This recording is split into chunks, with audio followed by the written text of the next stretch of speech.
ደማማይ ወሃሊበ እምነ ክሳዱ ፈልፈለ ፈልፈለ ሶበ ተከለለ ሶበ ተከለለ ሶበ ተከለለ ሶበ ተከለለ ጊዮርጊስ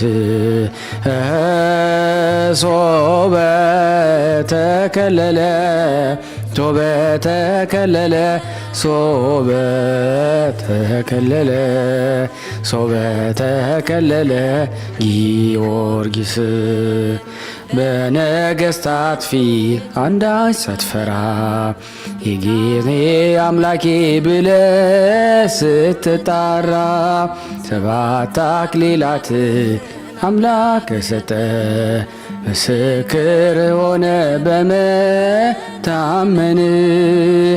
ሶበ ተከለለ ሶበ ተከለለ ሶበ ተከለለ ሶበ ተከለለ ጊዮርጊስ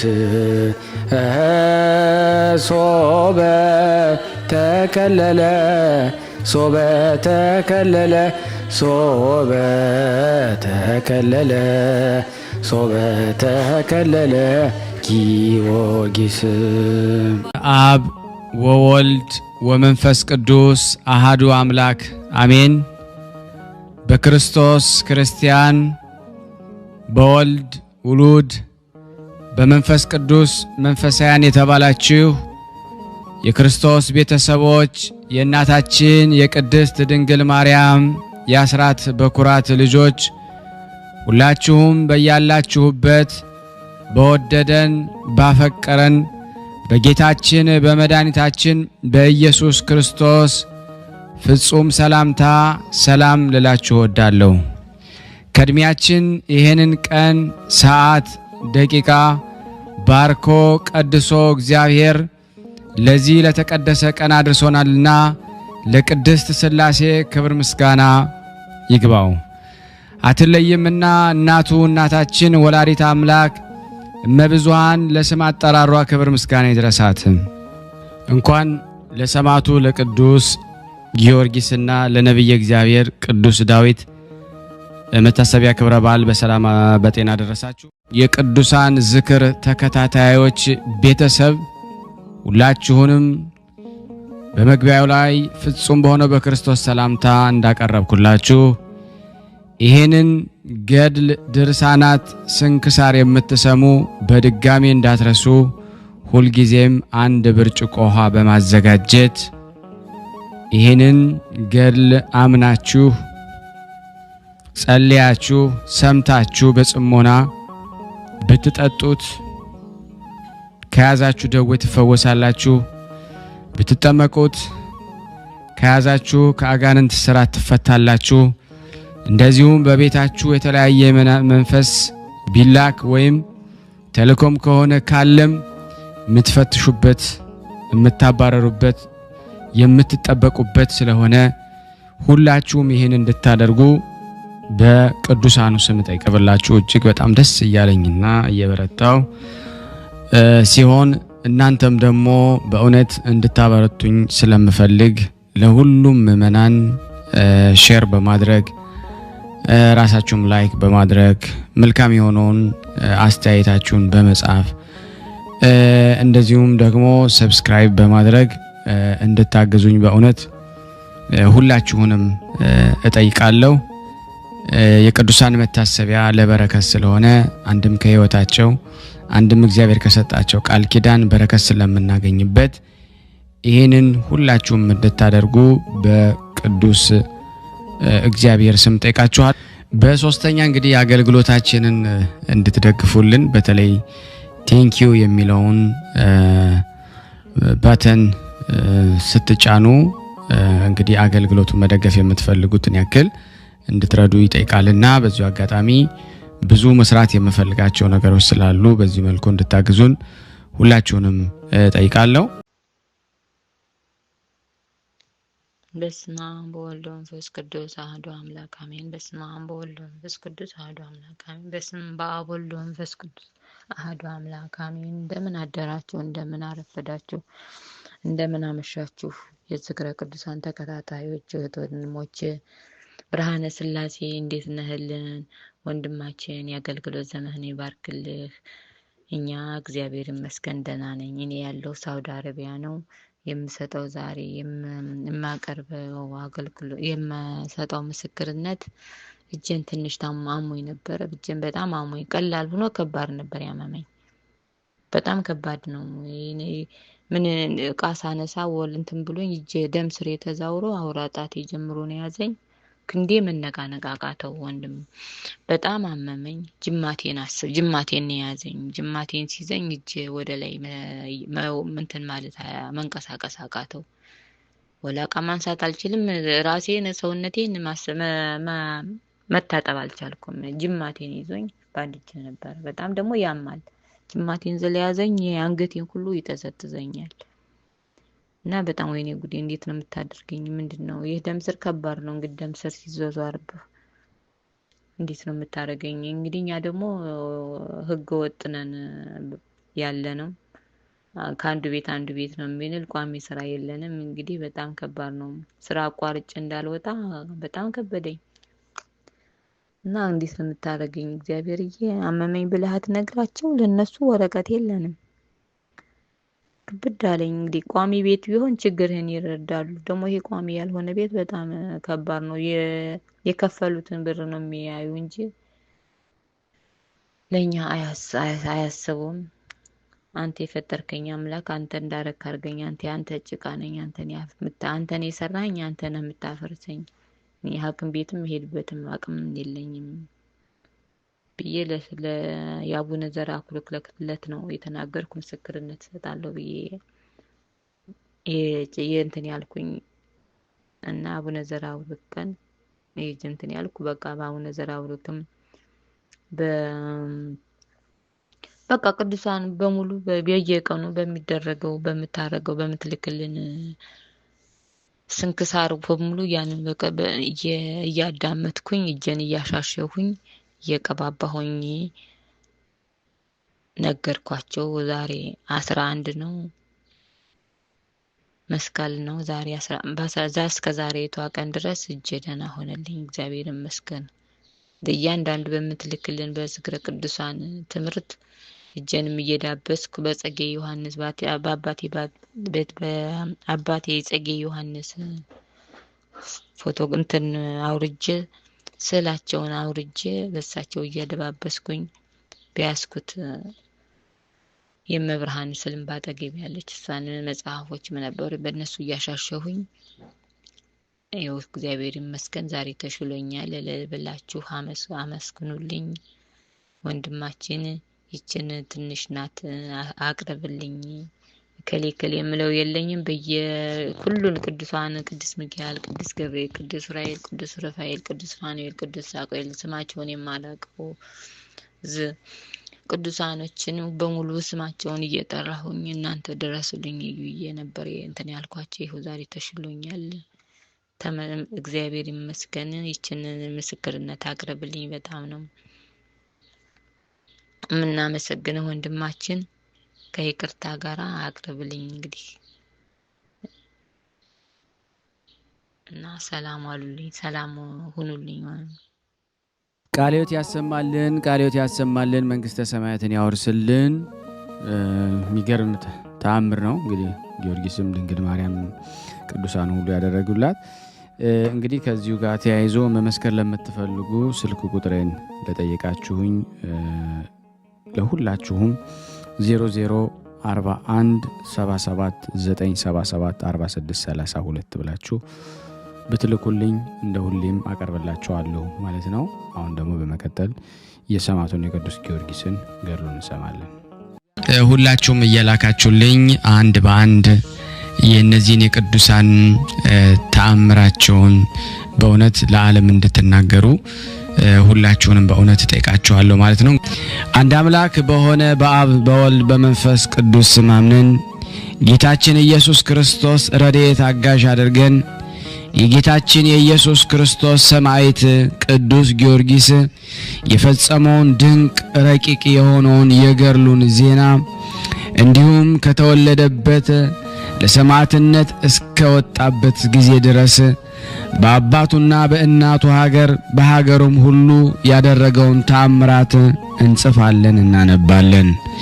ጸሎቱ በረከቱ በኔ በኃጥኡ አገልጋዩና በእናንተ እግዚአብሔር በወደዳችሁ ምእመናን ጋር ጸንቶ በእውነት ለዘላለሙ ይኑር አሜን። ያለ ሐሰት የእግዚአብሔር ልጆች የክርስቲያን ወገኖች ሆይ የየብስና የባህር ፀሐይ የተርሴስና የቤሩት ኮከብ የፋርስና የልዳ ፀሐይ ስለ ጌታችን ኢየሱስ ክርስቶስ ሰማዕት የሆነው ቅዱስ ጊዮርጊስን ጥንት ሙሉዳን እንነግራችኋለን። ስሙ የገላትያ አውራጃ የምትሆን በእንቆራ አገር ኤጲስቆጶስነት የተሾመው አባ ቴዎዶጦስ በሚያዝያ በ23 ቀን ሰማዕትነትን የፈጸመውን የኃያሉን የቅዱስ ጊዮርጊስን ገድል ለማስረዳት ደግሞም ትውልዱን የአባቱንና የእናቱን አገር የወገኑን ደግነት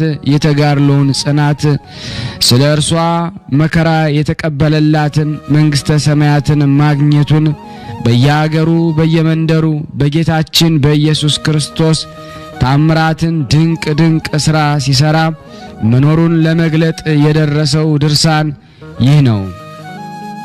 ይህ የቅዱስ ጊዮርጊስን የገድሉን ዜና የተናገረው አባታችን ቅዱስ ቴዎዶጦስ ስለ ቀናች ሃይማኖት በኒቂያ ከተሰበሰቡ ከ318 አባቶቻችን አንዱ ነው። እግዚአብሔርን የሚወድ ንጉሥ ቴዎዶጦስም በእግዚአብሔር ቸርነት ለኃያሉ ለቅዱስ ጊዮርጊስ ስለተሰጠው ክብር ያያትን ታላቅ ራእይ ይናገር ነበር። ክርስቶሳውያን ወንድሞቻችንና እህቶቻችን ሆይ የከበረ በብዙ የተጋደለ የሰማዕታት አለቃቸው ኃያል ጽኑ የሆነ ዛሬ የሞቱን መታሰቢያ የምናከብርለት የሰማዕቱ የቅዱስ ጊዮርጊስን ብዙ ገድሉን ልንነግራችሁ ይገባናል። መድኃኒት የሆነ የክርስቶስ የመከራው ተካፋይ ለመሆን ይጠራ ዘንድ በሥጋውም የክርስቶስን መከራ ይቀበል ዘንድ የአምላክ ፍቅር በልቦናው በነደደችበት ጊዜ ፈሪሃ እግዚአብሔር በሰውነቱ ባደረች ጊዜ በንጹሕ ልብ በታላቅ ትዕግስት በብዙ ትጋት የክርስቶስን መከራ መስቀሉን ይሸከም ዘንድ ስለተዘጋጀላት ስለ ጸናች ሃይማኖቱ በሰው ዘንድ የተወደደ በእግዚአብሔር ዘንድ የተመረጠ ሆኖ የተገኘ እርሱ ነው።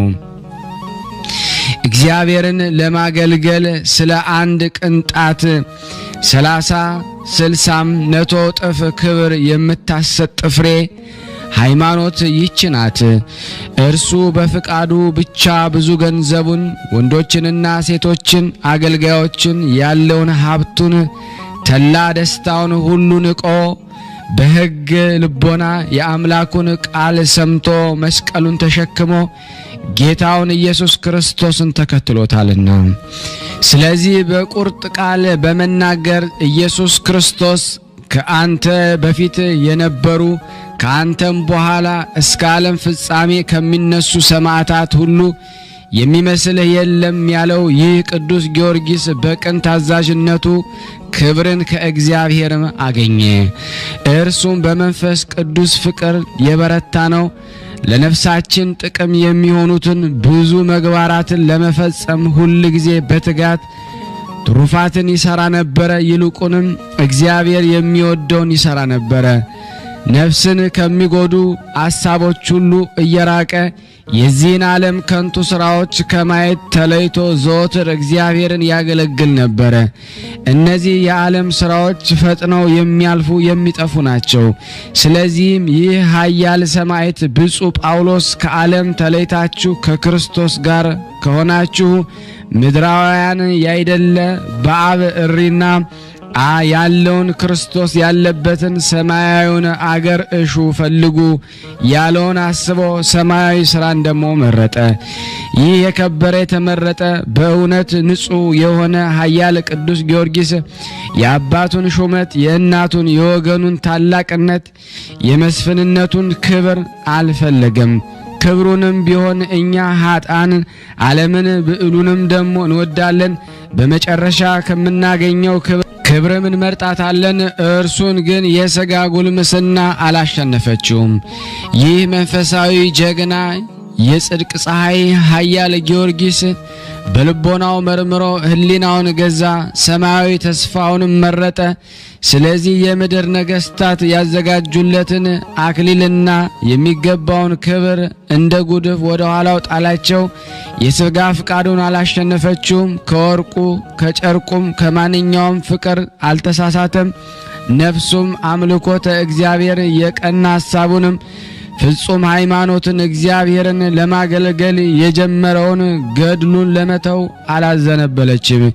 የእግዚአብሔር ቸርነት ትረዳው ነበርና ፈሪሃ እግዚአብሔር ተጠብቀው ነበርና በሥራው ሁሉ እንዳይሰነካከል እግዚአብሔር እንደ ጽኑ አምባ ይጠብቀው ነበር። ስለዚህ የስደት ዘመን በመጣ ጊዜ ይህ ብፁዕ ኃያል ጊዮርጊስ በፍጹም ልቡ መከራውን ለመቀበል አላወላወለም። እግዚአብሔር ወደ ገድል በጠራው ጊዜ ቅዱስ ጊዮርጊስ ወደ ገድል ለመሄድ ደስ አለው። ራሱ ወዶ ስራውን አፋጠነ። መናፍቃን መከራ በሚያጸኑበት ጊዜ ሁሉ በጠላቶቹ ላይ ኃይልን ይጨምር ነበር። አላውያን ነገሥታት ድል ነስቶ ለዘላለም የማይጠፋ አክሊልን ደሞ የመንግሥተ ሰማያትን ክብርና ልዕልናን ከታመነ ወዳጁ ከንጹሃ ባሕሪ ከኢየሱስ ክርስቶስ ተቀበለ። ይህንም ክብር የተቀበለ እርሱ ብቻ አይደለም፣ ወደ እግዚአብሔር ያቀረባቸው ዘንድ ሲጋደል በኖረባቸው በእነዚያ በሰባቱ ዓመታት በትምህርቱ ያመኑ ብዙ ነፍሳትን ማክሊንም አግኝተዋል እንጂ። ዳግመኛም እግዚአብሔር የሰጠውን ክብርና ልዕልናውን እንነግራችኋለን። የጊዮርጊስን ዜና እንነግራችሁ ዘንድ ሕሊናዬ ግድ ይቀሰቅሰኛልና ልቤም እጅግ ደስ ይለዋል። የዚህ የሚያበራ መብራት ዛሬ በመላው ዓለም በዓል የሚያደርጉለት የታላቁን የኃያላኑ ቅዱስ ጊዮርጊስ ክብር እንንገራችሁ ዘንድ ፈጽሞ ያተገኛል።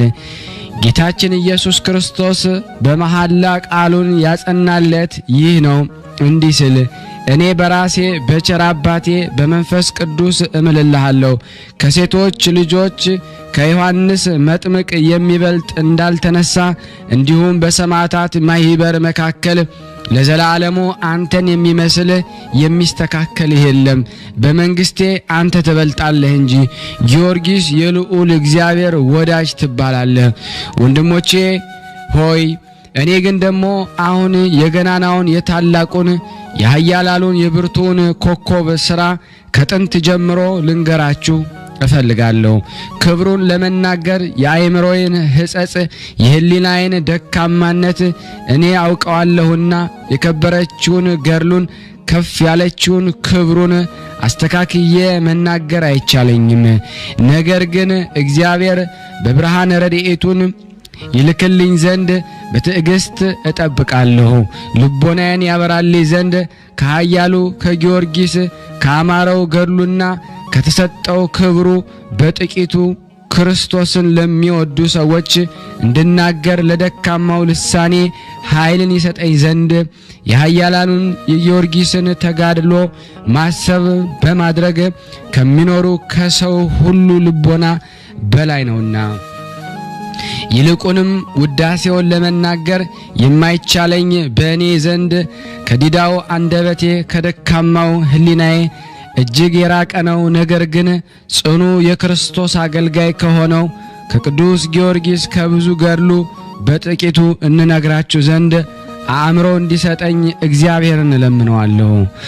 በማያወላውል ልቦና በእግዚአብሔር ላይ ያለውን የቀና ሃይማኖት የጸናችውን ተስፋውን ተንኮል የሌለበት ፍቅሩን ለሰው ሁሉ ያለው ርኅራኄውን ታናሽም ታላቅም ቢሆን ከፍጥሯን ሁሉ ጋር ያለውን የዋህነቱን ቸርነቱን የአንደበቱን ልዝብነት ትዕግስቱን የዚህ ዓለም ክብር መናቁን ተጋድሎ መውደዱን የነፍሱን ደስታ ልቡን ጽናት ያለ ድንጋጤ በአደባባይ መቆሙን ፈጽሞ እርሱ ማንንም ሳይፈራ በነገስታት ፊት አንደበቱን ገልጦ መመስከሩን በነገስታት ፊት ሕግን እናገራለሁ አላፍርም ብሎ ዳዊት በመዝሙር እንደተናገረ በማስጨነቅ መከራ ጊዜ ከልቡ ደስ ያለውን መታገሱን በጌታችን በኢየሱስ ክርስቶስም የተቀበላቸውን መከራዎች ሁሉ በጥቂቱ የምገልጥላችሁ እነዚህ ናቸው። በዚህች ድርሳን መጀመሪያ አስቀድሜ እንደተናገርኩት ብፁዕ ጊዮርጊስ ስለ ገድሉ ከእግዚአብሔር የሰማው ቃል ይህ ነው። እንዲህ ሲል ከኔ ጋራ መከራን የተቀበላችሁ እናንተ አባቴ ከእኔ ጋር አስቀድሞ መንግስትን ያዘጋጀላችሁ እንደመሆኑ እኔም ለዘላለም የማያልፍ የማይጠፋ መንግስትን አዘጋጀሁላችሁ። በመንግስተ ሰማያት ክብሬን ተወርሳላችሁ። የማያልፍ ደስታ ስለሚገኝበት ስለዚህ ቃል ቅዱስ ጊዮርጊስ ወደ ጽኑ ገድል ገባ። ይልቁንም የመንግስተ ሰማያትን ተስፋ እያሰበ እነዚህ ስቃያትን በእርሱ ዘንድ የተናቁ ሆኑ የሚያመጡበትን መከራ ሁሉ ታግሶ መከራውን ሁሉ በደስታ ሲቀበል ኖረ። የቀናቸውን ልቦናውን አላጣመመም። ስለ ፍጹም ትዕግስቱም እግዚአብሔር በመንግስተ ሰማያት የማይጠፋ አክሊልን የማያልፍ ክብርን አዘጋጀለት። እንግዲህ የቅዱስ ጊዮርጊስ ጥንተ ሙላዱን ልንገራችሁ ይገባናል። የጽድቅ ፀሐይ ብርሃኑ በዓለም የሞላ እጅግ የሚያበራ የምስራቅ ኮከብ ይህ ኃያል ፍቃዱን ያሸነፈ ነው። ይህ ዋጋው የበዛ ዕንቁ ባህሪ ነው። ይህ ጎልያድን የገደለ አዲስ ዳዊት ነው። ጎልያድም የተመሰሉ ዲያብሎስና ክፎች አጋንንት ናቸው። በሰማይ የሚያበራ የጽድቅ ፀሐይ ነውና የእግዚአብሔር ልጆች የክርስቲያን ወገኖች ሆይ ስሙ። የፋርስና የልዳ ፀሐይ፣ የተርሴስና የቤሩት ኮከብ፣ የባህርና የየብስ ብርሃን የጌታችን የኢየሱስ ክርስቶስ ታማኝ ምስክር የሆነው የጊዮርጊስን ትውልዱንና ነገዱን ልንገራችሁ። የሮም ዕፃ በምትሆን በቀጰዶቅያ አገር ያለ የአገረ ገዥ ልጁ ዞሮንቶስ የሚባል አንድ ሰው ነበረ። በእግዚአብሔር ፍቃድ ወደ ፍልስጤም አገር ሄደ። ወደ ኢያሪኮ ባሕርም ደረሰ። በመርከብም ተሳፍሮ ኢዮጴ ደረሰ። ኢዮጴ የፍልስጤም አውራጃ ናት። ፍልስጤም መልካም አገር ናት። ምድሩም ለምለም ናት። ዛፎቿም ረዣዥሞች ናቸው። ዘይቷም የሀገሩ ሁሉ ጣፋጭ ነው። ዞሮንቶስ ይህች አገር በአያት ጊዜ እጅግ ደስ አሰኘችው፣ በልቡም ወደዳት። በዚች በፍልስጤም አውራጃ ልዳ የምትባል አገር አለች። የብፁዕ የቅዱስ ጊዮርጊስ አባት ያ ሰው በዚች አገር ውስጥ ተቀመጠ። ስሙ በሮም ቋንቋ ዞሮንቶስ ይባላል። በግብጽ ቋንቋ አንስጣስዮስ ማለት ነው። ከተወለደባት አገሩ ይልቅ ይህችን አገር ወደዳት። ይህችም ቅድስት አገር ቅዱስ ጴጥሮስ በውስጧ ተመላልሶ በማስተማሩ የተቀደሰች ከተማም 8 ዓመት በሆነው በሽተኛና ደግሞ በሌሎች ቅዱሳን ላይ በጴጥሮስ እጅ ተአምራት የተደረገባት ናት። የሐዋርያትን ሥራ በሚናገር መጽሐፍ ከዚህ በኋላ ጴጥሮስ በልዳ ከሚኖሩ ቅዱሳን ዘንድ ይወጣ ይገባ ነበረ። በዚህም ከታመመው 8 ዓመት የሆነው ኤንያ የተባለ ሰው አገኘ። ጴጥሮስ ኤንያን ጌታችን ኢየሱስ ክርስቶስ ይቅር ብሎሃል፣ ተነስና አልጋን ተሸክመህ ሂድ አለው። ያን ጊዜም ተነስቶ አልጋውን ተሸክሞ ሄደ። በልዳና በሲዶና የነበሩም እርሱን አይተው ወደ እግዚአብሔር ተመለሱ የሚል እንደተጻፈ፣ ስለዚህ ዞሮንቶስ በልዳ ሀገር ሊኖር ወደደ። የእግዚአብሔር ፍቃድ በዚች አገር እንዲኖር አድርገዋለችና ወደ መንግስተ ሰማያት ለሚሄዱ የምልክት ኮከብ፣ የክብር ኮከብ፣ የደስታ ኮከብ በክርስቶስ ስም የተጋደሉ የሕግ ከዋክብት ወደ መንግስተ ሰማያት እስቲገቡ መሪ የሆናቸው ብፁዕ ጊዮርጊስ በዚያ ይወለድ ዘንድ ስሙ ዞሮንቶስ የተባለው አንስጣስዮስ ከክቡራን መኳንንት ከታላላቆች መሳፍንት አንዱ ሆነ። ሹም በተባለች ቦታም ደሞ ተሹሞ ሮምላ ደሞ በተባለች ሀገርም ኖረ። በዚያም ደሞ ተቀመጠ። በዚያ ወራት ጋላስና ጋሪስ ነግሰው አንዱ በሮም አንዱ በአንጾኪያ ይኖሩ ነበር። የቅዱስ ጊዮርጊስ አባት አስጣስዮስም በወርቅና ብር ባለ ጸጋ ሆነ። ንጉሥ ጋልዮስም ብዙ ዘመን በቂሳሪያ ሀገር ላይ መስፍን አድርጎ ነበር። የፍልስጤም ዕፃ ከምትሆን ዲያስ ከተባለች አገር በጽርዕ ቋንቋ አቅሌሰያ የምትባል ሚስት አገባ። በግብጽ ቋንቋ ቴዎብስታ በግዕዝ ቤተ ክርስቲያን ማለት ነው። ይህች ሴትም የተቀደሰች የተመሰገነች የተባረከች የተመረጠች በብርሃኑ ዓለም ሁሉ ያበራውን የሰማዕትን ኮከብ ይሸከም ዘንድ እግዚአብሔር ማኅፀኗን የባረከላት ሴት ነበረች። ከዚህ በኋላ ዞሮንቶስ እሷን አገባ። 2 ሴቶች ልጆችን ወለዱ። ስሙ ጊዮርጊስ የተባለ አንድ ወንድ ልጅ ወለደች። ያም ልጅ ደም ግባቱ ያማረ ቁመቱ የደጋ ዛፍ የመሰለ መልኩ እንደ መልአክ እግዚአብሔር ያማረ ነበረ። የእህቶቹ ስምም ያንዲቱ ማርታ ሁለተኛዋ እስያ ነበረ። ቴዎብስቲያ እጅግ ባለ ጸጋ ነበረች። ወንዶችና ሴቶችን አገልጋዮች ነበሯት። ቅዱስ አንስጣስዮስና ቴዎብስቲያ እግዚአብሔርን የሚወዱ ክርስቲያኖች ነበሩ። ለድሆችና ለጦማዳሪዎች ገንዘባቸውን ይመጸውቱ ነበር። እርሱ በወደደው ደግሞ መንገድም ይመራቸው ዘንድ በመዓልትም በሌሊትም ወደ እግዚአብሔር ይጸልዩ ነበር። የሮም ነገስታት ጋላስና ጋሪስ ጣዖት ያመልኩ ነበር፣ እግዚአብሔርን አያውቁትም ነበር። በቤተ ክርስቲያን ላይ ደግሞ ብዙ ስደት ያነሱ ነበር። ከጥቂት ቀን በኋላ ንጉሥ ዱዲያኖስ የሮምን ነገስታት ተዋጋቸው፣ ድልም አደረጋቸው። ከዚህም በቀር ደግሞ በቀሩት ኃይላን ነገስታትና በሀገራቸው ላይ ሁሉ አሸናፊ ሆነ። በኋላ ጊዮርጊስ የ10 ዓመት ልጅ ሳለ የቅዱስ ጊዮርጊስ አባት 2 ሴቶች ልጆችንና ጊዮርጊስን ትቶ ሞተ። ብዙ ገንዘብን ወርቅና ብር ወንዶችና ሴቶች አገልጋዮች እጅግም ብዙ ሀብት ትቶላቸው ነበረ። ዳግመኛም ፈረሶች፣ በቅሎችን፣ ብዙ ከብቶችና ስፍር ቁጥር የሌላቸውን በጎችን ትቶላቸው ነበረ። በፍልስጤም ሀገር ሁሉ የሚስተካከላቸው አልነበረም። የሀገራቸውም ሰዎች ለእነርሱ ስለሚያደርጉላቸው በጎ ሥራ ይወዷቸው ነበረ። ከዚህ በኋላ በቅዱስ ጊዮርጊስ አባት ፈንታ በፍልስጤም አውራጃ ሌላ አገረ ገዥ ሾመላቸው። እርሱም ፈጣሪውን እጅግ የሚወድ ነበረ። የዚህ ጻድቅ ክብሩ የወገኖቹም ክብር የታወቀ ነበረ። ዕድሜዋ 5 ዓመት የሆናት ከአንዲት ሴት ልጅ በቀር ወንድ ልጅ የለውም ነበረ። ለክብሩ እንደሚገባ በታላቅ ማዕረግ ወደ አገሩ በገባ ጊዜ ሕፃኑን ቅዱስ ጊዮርጊስን የ10 ዓመት ዕድሜ ልጅ ሳለ ልኮ አስመጣው። ብዙ ሰዓት አቅፎ ይስመው ጀመረ። ጊዮርጊስ ግን አባቱ ስለሞተ ያለቅስ ነበረ። ከዚህ በኋላ ከእርሱ ጋር ለአሉት ሰራዊት አለቃ ይሆን ዘንድ የወታደርነትን ማዕረግ ሰጥቶ ልጁ ሊያደርገው እንድትሰጠው እናቱን ለመናት። እናቱም ልጅ ይሁንህ ብላ ደሞ ሰጠችው። ክብሩን ደሞ የወገኖቹንም ማዕረግ ጽፎ 100 ወታደሮችን ጨምሮ ወደ ንጉሥ ላከው። ንጉሡም መልእክቱን ደሞ ባነበበ ጊዜ በኃያሉ በቅዱስ ጊዮርጊስ ደስ አለው። የወታደርነትን ማዕረግ ሰጥቶ በ5000 ወታደሮች ላይ የበላይ መኮንን አደረገው።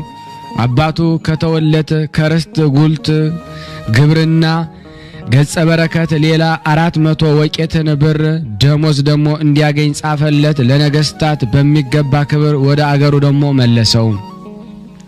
ወደ አገሩም በገባ ጊዜ አገረ ገዡ የሀገሩ ሰዎች ወጥተው ተቀበሉት። ወደ ትልቁ የክብር አዳራሽም አገቡት። በማግስቱም እናቱ ለሀገሩ ደሞ ሰዎች በሙሉ ለድሆች፣ ለባለጸጎች ደሞ ለሴቶች፣ ለወንዶች፣ ለታናሹ ለታላቁ በአንድነት ታላቅ የደስታ በዓል ደሞ አደረገች። ባላቸው ለሞተባቸው ሴቶች እናትና አባቶች ለሞተባቸው ልጆች ብዙ ገንዘብ መጸወተ። ከዚህ በኋላ መስፍኑን ከነሰራዊቱ ጠርታ 3 ቀን ታላቅ ምሳ አደረገች። መስፍኑም ደሞ ቅዱስ ጊዮርጊስ ልጄ ገንዘቤ ሁሉ ወራሼ ነው ሲል ደሞ ጻፈ። የመስፍኑንም ልጅ ሚስት ደግሞ ልትሆነው አጩለት። በቤቱ ሁሉ ደግሞ ባለ ሙሉ ስልጣን አደረገው። በመንግስቱ ስራ ሁሉ ደግሞ መስፍኑን ይረዳው ነበረ። በስራውም ደግሞ እየረዳው 10 ዓመት ደግሞ ተቀመጠ። ቅዱስ ጊዮርጊስ 20 ዓመት በሆነው ጊዜ የቅዱሳት መጻሕፍትን ትምህርት ሌላውንም ደግሞ ጥበብ ፈጸመ። ደግሞም ፈረስ ግልቢያን፣ ቀስት መወርወርን፣ አውሬ ማደንን ተማረ። በስራው ሁሉ ብርቱ ሰው ጀግና ወታደርም ሆነ። በጦር ሜዳም መሪ ሆነ። ወታደርም መካከልም በሀገሩም በጀግንነቱም በተወዳጅነቱም የሚወዳደረው ማንም አልነበረም። የእግዚአብሔር ጸጋ አድሮበት ነበርና ከብርታቱና ከጀግንነቱ የተነሳ ያየው ሁሉ እስኪያደንቀው ድረስ ዘወትር በግርማ ላይ ግርማ በኃይል ላይ ኃይል ይጨምርለት ነበረ። ወደ ሰልፍም በወጣ ጊዜ ሊዋጉት የመጡት ያዩትም ሁሉ ይፈሩት ነበረ። እርሱም በጠላቶቹ መካከል ፈረስ እየኮለኮለ የተመዘዘ ሰይፉን በእጁ ጨብጦ በቁጣ እኔ ኃያሉ ጊዮርጊስ ነኝ መጣሁላችሁ እያለ ያለ ድንጋጼ ወደ ሰፈራቸው ይገባ ነበረ። ድምጹን ሲሰሙ ከድንጋጼና ከፍርሃት ብዛት የተነሳ ጸብታቸውና የጦር መሳሪያቸው ከእጃቸው ይጥሉ ነበረ። እንዲህ አድርጎ ዘወትር ያጠፋቸው ነበረ፣ ይማርካቸው ነበረ። በስራው ሁሉ እግዚአብሔር ይረዳው ነበረ። ቅዱስ ጊዮርጊስ 20 ዓመት ከሆነው በኋላ ከታጨችው ከመስፍኑ ልጅ ጋር ደግሞ ጋብቻ ይፈጽም ዘንድ መስፍኑ አሰበ። ግን ንጹሕ ድንግል ሰማያዊው ሙሽራ ያደርገው ዘንድ ክርስቶስ በሁሉ ነገር ደግሞ እንደሚጠብቀው አላወቀም ነበርና መስፍኑም በዚህ ሐሳብ ላይ ደግሞ ሳለ በእግዚአብሔር ፍቃድ አረፈ። ገንዘቡን ሁሉ ለብፁዕ ቅዱስ ጊዮርጊስ ተወ። ከዚህ በኋላ ቅዱስ ጊዮርጊስ ቤሩት ወደምትባል ሀገር ሄደ። በዚያችም ሀገር ትልቅ መኮንን ነበረ። ሀገሪቱም በኢያሪኮ ዳር የተቆረቆረች ናት። በሮማ አንጻር ደግሞ የተሰራ ቅጽር ነበራት። ግንቧም ደግሞ እንደ ሊባኖስ ግንብ ነበረ። በሮቹም በባህር በኩል ነበሩ። ቅጽሯ ብርቱ ነበርና በየብስም ሆነ በመርከብ ደግሞ ለመጣ ጠላት አይደፍርም ነበርና የቤሩት አገር ሰዎች ግን አረመኔዎች ነበሩ። የፈጠራቸውን እግዚአብሔርን አያውቁትም ነበረ። ስሙ ድራጎን የሚባል መንፈስ ሰይጣን ያደረበት አንድ ዘንዶ ያመልኩ ነበረ። ያም ዘንዶ እንደ አሞራ ክንፍ፣ እንደ ውሻ ያለ ጆሮ፣ እንደ ፍየል ያለ ጢም፣ እንደ አንበሳ ያለ እግርና ጥፍር፣ እንደ ዘንዶ ያለ ጅራት፣ እንደ አዞ ያለ ጥርስ ነበረው። አንገቱም የሰጎን አይነት ነበረ። ያም ዘንዶ ወደ ባህር በወረደ ጊዜ አንባሪም ቢሆን አሳም ቢሆን በባህር ውስጥ የሚንቀሳቀስ ማንኛውም ነገር ቢሆን አስቀድሞ የሚበላውን ይመለከታል። ባያቸው ጊዜ ይተነፍስባቸዋል። መርዙ በትንፋሹ ውስጥ ነውና በነካቸው ጊዜ ይሞቱ ነበረ። ከዚህ በኋላ ይበላቸው ነበረ። ከባህር በወጣ ጊዜ ለዓይን እስኪርቅ ድረስ ወደ አየር ይወጣ ነበረ። ንስርም ቢሆን ሌሎችንም አዕዋፍ ቢሆን ባየ ጊዜ አስቀድመን እንደተናገረን እስትንፋሱን ይተነፍስባቸዋል። ዳግመኛ ወደ ምድር ወርዶ አናብስትን፣ አራዊትን፣ እንስሳትን ሲያይ የሚያመልጠው ደግሞ የለም ነበረ። ሰውም ቢሆን አንድ ከሆነ አይተውም ነበረ። ብዙ ሰዎች ሲሆኑ ግን አይቻለውም ነበረ። እንዳይገሉት ይፈራ ነበርና የያዘውን ግን በላዩ ላይ ተቀምጦ ይበላ ነበረ።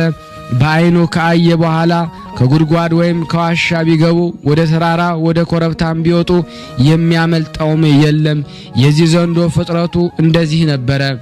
የቤሩት ሰዎች ድራጎን ለተባለው ለዚያ ዘንዶ እያንዳንዱ ዘወትር እየተፈራረቁ ሴቶች ልጆችንም ይሰጡት ነበረ። እንዲህም እየሰጡት ብዙ ቀን ኖረ። በብዙ ዘመን በኋላ የአገሪቱ ሴቶች ልጆች ደግሞ ባለቁ ጊዜ የአገሪቱ ደግሞ ሰዎች ገዢዎች ጌታችን ሆይ እኛስ ለአምላካችን ለድራጎን ምግብ አድርገን እየሰጠን ልጆቻችን አለቁ። አሁን እኛ እርሱ እንደማያገኘን አገር እንሄዳለን አሉት። አገረ ገዡ እኔን ልትተውኝ ነውን? አገሬም ምድረ በዳ ልታደርጓት ነውን አለ። እንግዲህስ አታድርጉ አላቸው። እነሱም አገረ ገዡ ሴቶች ልጆቻችሁን አልቀዋል፣ እንግዲህ ለድራጎን ምን እንሰጣለን? ሚስቶቻችን እንዳንሰ ከነሱ ውጭ መኖር አንችልም አሉት። አገረ ገዡም አትፍሩ፣ አትሰደዱ፣ በፍቃዴ ልጄን እሰጣለሁ አላቸው። ሰዎችም አገረ ገዡ መልካም ብለሃል አሉት። ጊዜው ሲደርስ የአገረ ገዡ ልጅ ደግሞ ለዚያ ዘንዶ ሰጧት። የአገሩም አውጥተው ደግሞ እንደተለመደው ምግብ ልትሆነው ጫካ ውስጥ አኖሩለት። ዘንዶውን ግን አላገኙትም። ከአራዊት ወገን የሚበላውን ለማደን ወደ ዱር ሄዶ ነበርና የአገረ ገዡን ልጅም ደግሞ ትተዋት ደግሞ ወደ ቤታቸው ሄዱ። የቤሩት ሰዎች ልማዳቸው እንዲህ ነበረ፣ አስቀምጠው ትተውለት ይሄዱ ነበረ። የተመሰገነው ቅዱስ ጊዮርጊስ ወደ ቤሩት ሀገር በደረሰ ጊዜ በጫካዎቹ ሁሉ ደግሞ ሲዘዋወር የአገረ ገዡን ልጅ ብቻውን ተቀምጣ አገኛት። ከዚህ ምን ትጠብቂያለሽ አላት። ያቺ ልጅም ቅዱስ ጊዮርጊስን ጌታዬ ሆይ ለአምላካችን ለድራጎን እንዲበላኝ ሰጥተውኛል አላቸው። የአምላክሽ የድራጎን ግብሩ ምንድነው አላት። የሆነውን ሁሉ ነገረችው። ደግሞ ኃያሉ ቅዱስ ጊዮርጊስ አሁን የት አለ አላት። የሚበላውን አውሬ ሊፈልግ ደግሞ ሄዷል። እንግዲህ ሊበላኝ ደግሞ ይመጣል፣ አንተም ደግሞ እንዳይበላ ከዚህ ሂድ አለችው። ኃያሉ ቅዱስ ጊዮርጊስ ሰይጣን ያደረበት ይህን ከይሲ አልፈራውም አላት። እኔ ስመለከትህ ጽህም ያላወጣ ሕፃን ከአምላካችን ከድራጎን አፍ ልጆቻቸውን ማዳን ከተሰናቸው ከቤሩት ሰዎች አንተ ትበልጣለህን አለችው። ኃያሉ ቅዱስ ጊዮርጊስ ከአማልክት ሁሉ የሚበልጠው ሰማይን ምድር የፈጠረ አምላኬ አለ፣ ከዚህ ከተረገመ አውሬ እርሱ ያድነኛል አላት። ከልጅቷ ጋር ይህን ሲነጋገር ያ ዘንዶ በእግሩ እየሰገረ መጣ። ኃይሉን ቅዱስ ጊዮርጊስ ባየው ጊዜ አንገቱን መዘዘ፣ ምላሱን አውለበለበ። በእርሱ ላይ ሊወረውር ትንፋሹንም ሊተነፍስበት ወደደ። በእግዚአብሔር ፍቃድ የመጣ መንፈስ ቅዱስ ያደረበት ንዑድ ክቡር ቅዱስ ጊዮርጊስ ግን ከዘንዶ ቁጣ የተነሳ አልደነገጠም። በስላሴ ስም በመስቀል ምልክት አማተበበት እንጂ። ያን ጊዜ ኃይሉ ደከመ፣ መርዙም ጠፋ። ኃያሉ ቅዱስ ጊዮርጊስ ከአምባ ላይ ፈረሱ ወረደ። ዝናሩን ፈትቶ የድራጎንን አንገቱን አስሮ ጎትሺ ብሎ ደግሞ ለልጅቷ ሰጣት። እርሱ በፈረሱ ላይ ደግሞ ተቀምጦ ልጅቷም ደግሞ ዘንዶን እየጎተተች ወደ ቤሩት ሀገር ገቡ። የአገሩ ሰዎች በአዩት ጊዜ ፈሩ፣ ደነገጡ። የአገሩን በር ዘጉ።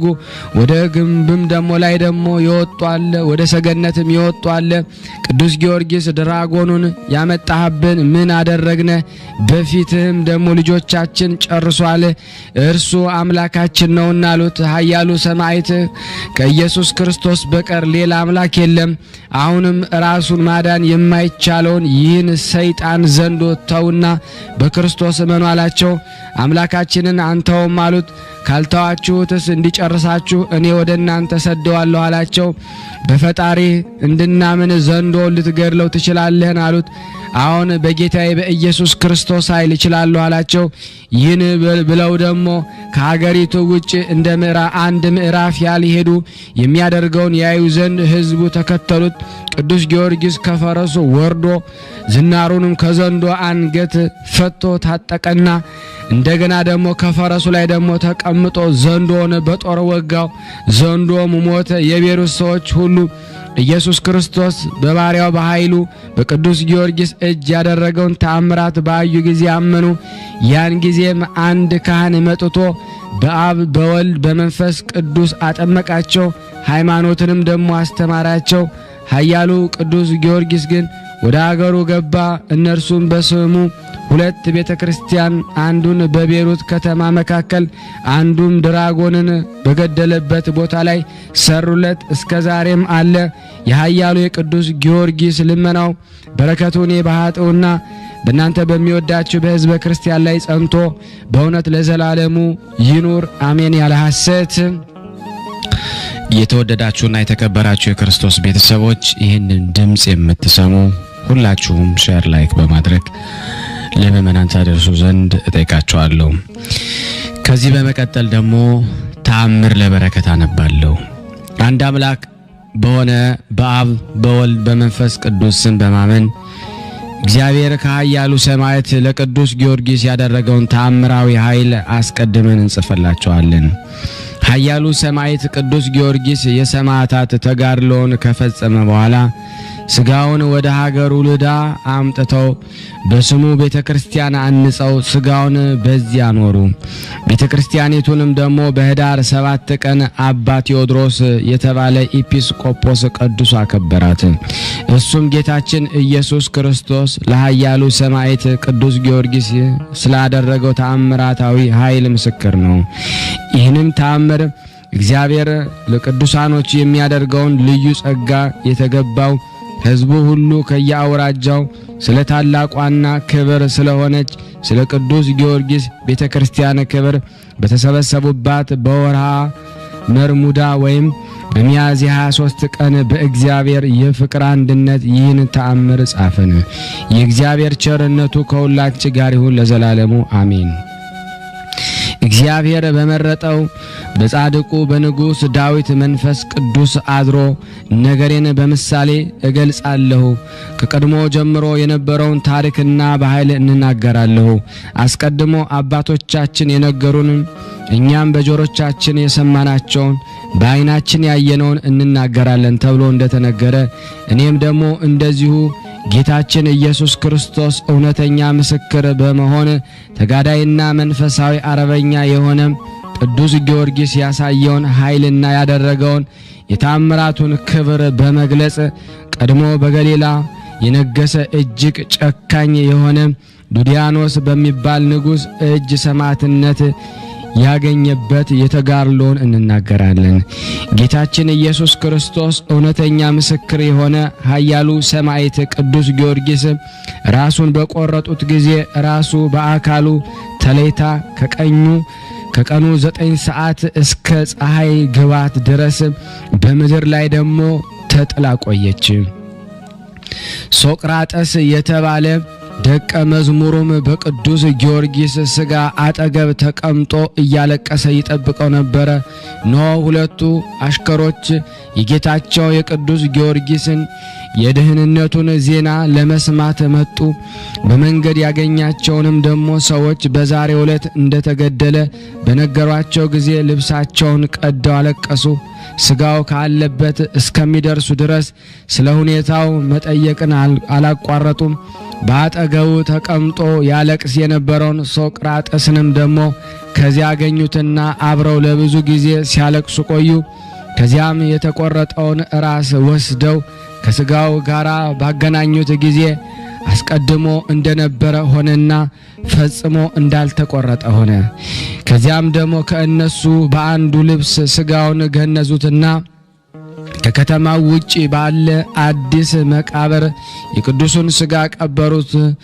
ሲነጋ ደግሞ መቃብሩን ሲጠብቁ አደሩ። በነጋም ጊዜ ወደ ገበያ ሄደው አዲስ የመገነዝ ልብስን ንጹህ ዕጣን ገዝተው ደግሞ መጡና ከቀበሩበት አውጥተው የቅዱሱን ስጋ በክብር ገነዙት። ሲገንዙትም ደግሞ ራሱ ልክ በሕይወት በነበረበት ጊዜ እንዳለ በሙሉ አካሉ ጋር ሆኖ አገኙት። የመቆረጥ ወይም የሰይፍ ስለት ያረፈበት ምልክት ከቶ አልታየበትም። አገልጋዮችም ፈጽሞ አደነቁ። ከዚህ በኋላ በሕይወት በነበረበት ጊዜ ጌታችን ኢየሱስ ክርስቶስ የሰጠውን ተስፋ እውነት እንደሆነና እግዚአብሔር ወደ እርሱ በክብር እንደጠራው ደግሞ ፈጽሞ ልቦናቸው ደግሞ አመነ። በስጋውም ላይ ደግሞ ሽቶም ደግሞ አርከፍክፈው እንደ ሀገራቸው ልማድ ገንዘው በመደበኛ መቃብር ቀበሩትና መቃብሩን ሶቅራጥስ እንዲጠብቅ አድርገው ሁለቱ አገልጋዮች የቅዱሱን ስጋ ወደ ሀገራቸው ለመውሰድ የቀን ስራ እየሰሩ የመርከብ መሳፈሪያ ዋጋ ለማግኘት ወደ ከተማ ደግሞ ገቡ። ከሁለት ወር በኋላ ወደ ቅዱስ ጊዮርጊስ አገልጋዮች የእግዚአብሔር ቃል ስለመጣላቸው የሚሳፈሩበት መርከብ አግኝተው የቅዱሱን ስጋ ደግሞ በመርከቡ ጭነው በእግዚአብሔር ቸርነት ኢዮጴ ከሚባል ሀገር ደረሱ። የመርከቡ አዛዦችና በመርከቡ የተሳፈሩ ነጋዴዎች ከልዳ ሀገር ወደ ምድረ ፋርስ የሄደው የጌታ ኢየሱስ ክርስቶስ ሰማዕት ቅዱስ ጊዮርጊስ ሥጋ በመርከቡ ላይ እንደተጫነ በተረዶ ጊዜ እንዴት የሰማዕትነት ክብር አገኘ በማለት ፈጽመው አደነቁ። ከቅዱስ ጋራ በታች ወድቀው እጅ ነሱ፣ እግዚአብሔርን በፍጹም ምስጋና አመሰገኑት። እነሱም ክርስቲያኖች ነበሩና የመርከቡንም ዋጋ ከአገልጋዮች አልተቀበሉም። የቅዱስ ጊዮርጊስን ሥጋ ለመሸከም ያደላቸውን ደሞ እግዚአብሔርን በማመስገን ብዙ እጅ መንሻ ገንዘብ ለቅዱስ ጊዮርጊስ አገልጋዮች ሰጧቸው እንጂ። እነሱም መካከል አንዱ ቅዱስ ጊዮርጊስ የሚያውቀው የኢዮጲ ሰው ነበርና በአስቸኳይ የቅዱስ ጊዮርጊስ ሥጋው የሚጓጓዝበትን አምጥቶ ልዳ ወደሚባል ቤት ወሰደው። ከቤቱም በደረሱ ጊዜ እናቱና እህቱ ሞተው አገኘ። ከዚያም የቅዱስ ጊዮርጊስ ሥጋው በዚያ ሀገር እንደደረሰ ተሰማ።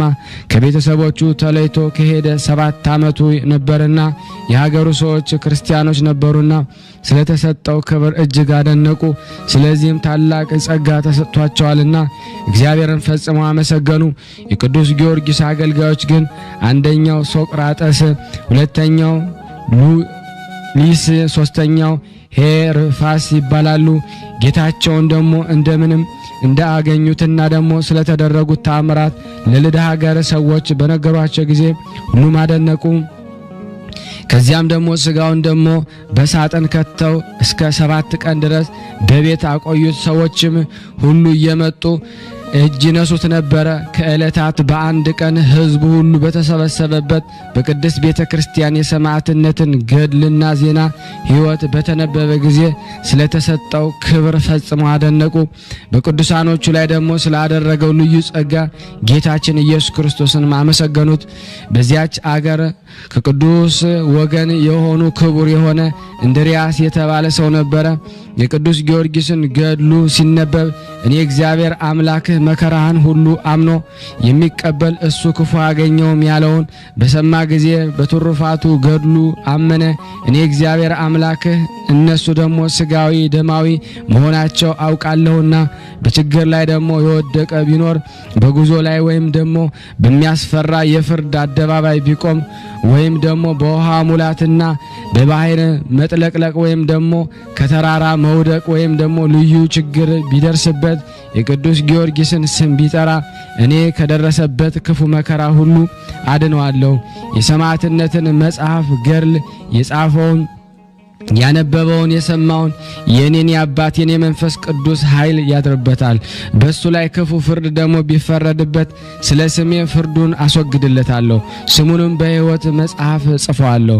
በስምህ በፍቃዱ መባ ቢያገባ ወይም ቢመጸውት እኔ ከባለሟሎቹ ጋር እኩል እቆጥረዋለሁ።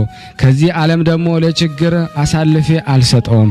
በሚመጣውም ዓለም የሲኦልን ኩነኔ ፍርድ አያትም። እኔ እግዚአብሔር አምላክህ የተናገርኩትን የማደርግ ነኝና በስምህ ቤተክርስቲያንን ያሳነጸ የቅዱሳንን ማደሪያና ዘላለማዊ የሆነች ወደ ሰማያዊ መንግስት ያስገባዋለሁ። ስጋ ባረፈበት ወይም በተቀበረበት በዚያ ልዩ ልዩ ተአምራቶችን ያደርጋሉ። ከምስራቅና ከምዕራብ እጅ መንሻ የያዙ ስጋ ደግሞ ካረፈበት ቤተክርስቲያን ከተሰራበት ሰዎች ሁሉ ደግሞ ይመጣሉ ዘንድ ደግሞ አደርጋለሁ።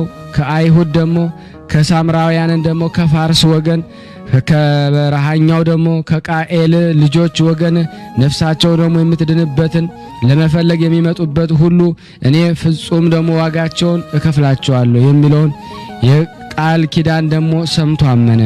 ይህም ፍጹም አማኝ የሆነ እንድርያስም ደግሞ እግዚአብሔር ለቅዱስ ጊዮርጊስ የሰጠውን ታላቅ ክብር ገድሉ ሲነበብ በሰማ ጊዜ እስራኤል የተባለ ያዕቆብ ደግሞ ልጁ ዮሴፍ በግብጽ አገር ባለሟልነትን ወይም ልዩ እንደራሴነትን ደግሞ እንዳገኘ አይቶ እንደ ተደሰተ ደግሞ እሱም ፈጽሞ ተደሰተ። እንድርያስም ፈጥኖ ሄዶ የጊዮርጊስን የሰማዕትነትን ገድል ጽፎ በቤተ መዛግብት ደግሞ አስቀመጠና እንዲህ አለ። ለበረከት ይሆነን ዘንድ የወንድሜን በረከተ ገድል በቤቴ ማኖር ይገባኛል። ወንድማችን በሰይፍ ስለተገደለ የልብ ሐዘንና የህሊና ጸጸት ቢያደርስብንም ደግሞ እንኳን ዛሬ በፍጹም ደስታ እንደሰታለን። በሰማያት በጌታችን በኢየሱስ ክርስቶስ ዘንድ ታላቅ ክብርን አግኝቷልና እግዚአብሔርን በሚያስፈራ በፍርድ አደባባይ ኃጢአታችንን ይቅር ይለን ይምረን ዘንድ እሱ ይለምንልናል ይማልድልናል። በዚህ ትውልድ እንዲሁም አይተወንም። አሁንም ወንድሞቼ ሆይ ስሙኝ፣ ቤተክርስቲያኑም ደግሞ እንስራ ዘንድ እርዱኝ። የቅዱሱን ሥጋ በዚህ ደግሞ አሳርፈን በሀገራችን ላይ ደግሞ ለዘላለሙ ጸጋውን በረከቱ እናገኝ ዘንድ ለሕዝቡ ደግሞ አሳሰባቸው። ሕዝቡ ሁሉ ደስ ብሏቸው በአንድ ቃል እሺ እንዳልከን እናደርጋለን ሲሉ መልስ ሰጡት። ይልቁንም ደግሞ የቅዱስ ጊዮርጊስን በረከት ከእኛ ጋር እስከ ዘላለም በቤታችን ይደርና ስራውን ደግሞ በምትጀምርበት ጊዜ እኛም ከአንተ ጋር ለመስራት ደግሞ እንተባበራለን አሉ። እንድርያስም ይህን ደግሞ ከሕዝቡ ዘንድ የተነገረውን ሰምቶ እጅግ ተደሰተ። ለቅዱስ ጊዮርጊስ ብጽዕት ደግሞ አድርጎ ለሱ ተስማሚ ባልሆነ ቦታ የቅዱስ ጊዮርጊስን ሥጋ መቃብር ደግሞ አይገባኝም በማለት እንደ እግዚአብሔር ፍቃድ ስራውን ጀመረ። የሀገሩ ሰዎች በስራው ሁሉ ይራዱት ነበረ። የእግዚአብሔር ስም የሚመሰገንበት በቅዱስ ጊዮርጊስ ስም ቤተክርስቲያኑን ሰርተው እስኪጨርሱ ድረስ የቅዱስ ጊዮርጊስን ሥጋ በዚያ ሀገር ደግሞ ወደምትገኝ ደግሞ ቤተክርስቲያን አኖሩት። እንደ ቃል ኪዳኑ ሥጋው ደግሞ አሳርፈው በስሙ ቤተክርስቲያን ደግሞ የሚያንጹበትን ቦታ በደረሱ ጊዜ የቤተክርስቲያኑን ደግሞ መሰረት ደግሞ ያኖሩ ዘንድ ከቸር አባቱ ከአብ ማህያው ከሆነ በባህሪ ሕይወቱ ከመንፈስ ቅዱስ ጋር ለዘላለሙ ክብር ምስጋና ይሁንና በጌታችን በኢየሱስ ክርስቶስ አጋዥነት ለቤተክርስቲያኑ ሕንጻ በቂ የሚሆነውን ቦታ መለካት ጀመሩ። የቅዱስ ጊዮርጊስ በረከቱና ሀብት ረድኤቱ ከሁላችን ጋር ለዘላለም ይኑር አሜን። ልቦናዬን በጎ ነገርን አሰበ፣ ነዋቲ አንደበቴም የጊዮርጊስን ተአምር መናገር ጀመረ። በቤተ ክርስቲያኑን ለመስራት ስሙንም ደግሞ ለመጥራት የምሕረትን ቃል ኪዳን ምስክርነት ከወልድ ባገኘ ጊዜ የጊዮርጊስን ቤተ ክርስቲያን ለማነጽ እንድርያስ ልቡን አስጨክኖ በትጋት ተነሳ። አቤቱ በምሕረትህ አስበን። አምላከ ጊዮርጊስ አምላከ ጊዮርጊስ አምላከ ጊዮርጊስ አሜን። ውድና የተወደዳችሁ የክርስቶስ ቤተሰቦች አሁንም ለምእመናን ላይክ ሼር በማድረግ አስተላልፉ። ከዚህ በመቀጠል ደግሞ እንደ እግዚአብሔር በጎ ፍቃድ መልክዓ ቅዱስ ጊዮርጊስን አነባለሁ። መልክዓ ጊዮርጊስ በአማርኛ ሰላም ለጽንሰትከ ወለውልደትከ። ቅዱስ ጊዮርጊስ ሆይ በአምላካችን በኢየሱስ ክርስቶስ በዓለ መስቀልና በክብርት እመቤታችን ድንግል ማርያም ክብረ በዓል ዕለት ለገጠማቸው ክቡር ጽንሰትህና ልደት ሰላም ላለው ጊዮርጊስ ሆይ ጨካኝና ደግሞ ቁጡ በሆነ በዱዲያኖስ አደባባይ ልዩ ልዩ ታምራትን እንደማድረግ በጠዋት በማታ በከንቱ ነገር ደግሞ የሚነሳሱብኝን ጠላቶችን ሁሉ እንደ አመድ ደግሞ በነው እንደ ጢስ ጭሰው ደግሞ ይጥፉ። ሰላም ለዝክረ ስምከ ቅዱስ ጊዮርጊስ ሆይ ለስም አጠራርህና ለተቆላዘመው ደግሞ ለተሸለሸው ደግሞ ራስ ጸጉርህ ሰላም ላለው ብሩህ ወጽዱል ለሆነው ፊትህና ርዕስህም ሰላም ላለው ተአምረኛው ሰማዕት ሆይ አምላካዊ ስልጣን ኃይል የተጎናጸፍክ ነህና የማዳንህን መስቀል በራሴ ላይ ደግሞ አቀናጅ። ገድል ወንጌልንም በልቦናዬ ሰሌዳ ላይ ደግሞ ጻፍ። ሰላም ለቀራንብትከ ቅዱስ ጊዮርጊስ ሆይ ጽዱላት ደግሞ ለሆኑት ቀርናብቶችህና ብሩሃት ለሚሆኑ አይንቶች ሰላም ላለው የሮማን ክፋይ ለመሰሉ ደግሞ ጉንጮችህና አይዛኖች ሰላም ላለው ቅዱስ ጊዮርጊስ ሆይ የሰማዕታትን ሁሉ አለቃ እንደመሆን ቀድሞ ሰብአ ነገስታትን እንደደመሰስካቸው ነበልባላዊ በምትሆን ጸሎት ጠላቶችን ደግሞ ደምስሳቸው። ሰላም ለአይናፊከ ጊዮርጊስ ሆይ እንደ ቀይ ሐር ፈትል ወይም ደግሞ ኩብ ለሚመስሉት ደግሞ ከናፈርህና አይናፎችም ሰላም ላለው እንዲሁም ለጽድዋን ደግሞ አስናኖችህና አፍ ሰላም ላለው ታምረኛው ሰማዕት ሆይ ደግሞ ቀድሞ የቢፋምን ደግሞ ልጅ ከክስ እበተ ኃጢአት ደግሞ ሰውነቱን እንደቀደስከው መንግስተ ሰማያትን ለመውረስ ደግሞ እበቃ ዘንድ ሰውነቴን በፍጹም መቅደስ ቀድሰው ከኃጢአት ርኩሰት ንጹሕ አድርገኝ። ሰላም ለልሳነከ ቅዱስ ጊዮርጊስ ሆይ የምስጋና አውታረ መዝሙር ለሆኑት ቃልህና አንደበተ ሰላም ላለው የምስጋና ቁርባን ለሚናገርባቸው ጉሮሮህና እስትንፋስህም ሰላም እላለሁ። ተአምር ሰሪው ሰማዕት ወይ ሙታንን የማንሳት ስልጣን ተሰጥቶሃልና አቤቱ ቤዛዊትን ከአፈ ዘንዶ እንደ አዳንካት እኔንም ደግሞ ከዕለት እኪት ዘመን መንሱት በጸሎት አድነኝ። ሰላም ለክሳድከ ቅዱስ ጊዮርጊስ ሆይ የመቆረጥና የመመተር ደግሞ ፍርድ ለተፈረደባቸው መታክፍቶችህና ክሳድ ሰላም እላለሁ። ለተገረፈው ዘባንህና ለተቸነከረው እንግዳህም ደግሞ ሰላም እላለሁ። ኃያሉ ሰማዕት ወይ ደግሞ እኔን ምስኪኑንና አገልጋይን ከሃይማኖት መራቆት ከምግባር እጦት ደግሞ ታድነኝ ዘንድ ማለዳለሁ። ልብስ ተጋድሎን በበጎ በክርስቶስ ደም አጥበህ ከአላውያን ቀማኛ ከካህዲያን ወንበዴዎች ጠብቀ ክብረ ልብስህን ደግሞ በክብር ደግሞ ለመልበስ በቅተሃልና ሰላም ለሕፅንከ ቅዱስ ጊዮርጊስ ሆይ አስራው ደግሞ አእዳውህን ደግሞ ለሚንቀሳቀሰው ወሮች ደግሞ ሰላም እላለሁ። ዳግመኛም የተአምራት መምህር ለሆነው ክንድህና እደ ኩርና ሰላም እላለሁ። ተአምር ሰሪው ሰማዕት ሆይ ትግልህ ሕይወት ስነ ተጋድሎም መድኃኒት የሆነ ዘንድ ፈጽሜ ደግሞ ማለድሃለሁ። ሰላም ለእመትከ ጊዮርጊስ ሆይ ለክብርት ክንድህና ተባባሪዋ ለሆነችው መዳፍም ሰላም እላለሁ። እንዲሁም ለጣቶችህና እንደ እንቁ ደግሞ ፈርጥ ለሚያበሩ የእጆች አጽፋር ደግሞ ሰላም እላለሁ። ተአምር ሰሪው ሰማዕት ወይ ደግሞ የሰማዕታትን የተከታዮቹንም ደግሞ አለቃ ነህና አቤቱ በጥበብህ ከባህር ሐዘን አሻግረኝ። በባህር ላይም ደግሞ መሄድ ያለመደው የባህርን ጠባይ ደግሞ ሊያውቅ አይችልምና ሰላም ለገቦከ ቅዱስ ጊዮርጊስ ሆይ እንደ መስታወት ለሚያንጸባረቀው ከርስህ ሰላም እላለሁ። ዳግመኛም እንደ ብርሌ ጽሩይ ለሆነው ልቦና ለምንቲዎች ኩልያቶች ሰላም እላለሁ። አባቴ ጊዮርጊስ ሆይ በሕያው ክርስቶስ ሕያው ነህና አፈሩ ሳሩ ቅጠሉ የመዓዛው ሽታ ልቦናን እንደሚመስጠው አገርህ በአምባ ላይ ፈረስ አፈናጠ ተወስደ ዘንድ ማለድሃለሁ። ሰላም ለሕሊናከ ቅዱስ ጊዮርጊስ ሆይ ለውሳጣዊ ገንዘቦችና ሐሳቦችን ሁሉ ከቶ ችሎታ ሳይኖረኝ ደፍሬ ደግሞ ሰላም እልሃለሁ። ተአምር ሰሪው ሰማዕት ሆይ አዲሱን የወይን ድርሰት ደግሞ በማከታተል አጠጣኝ። የኖረ የወይን ጠጅ በእኔ ዘንድ አለና እኔም እኮ አዲሱን የምስጋና ወይን ጠጅ አቀርብልሃለሁ። ሰላም ለሐቄከ ቅዱስ ጊዮርጊስ ሆይ ለተከበሩት አቋያጾችህና ጽኑ ለሆኑ ወገብ ሰላም እላለሁ።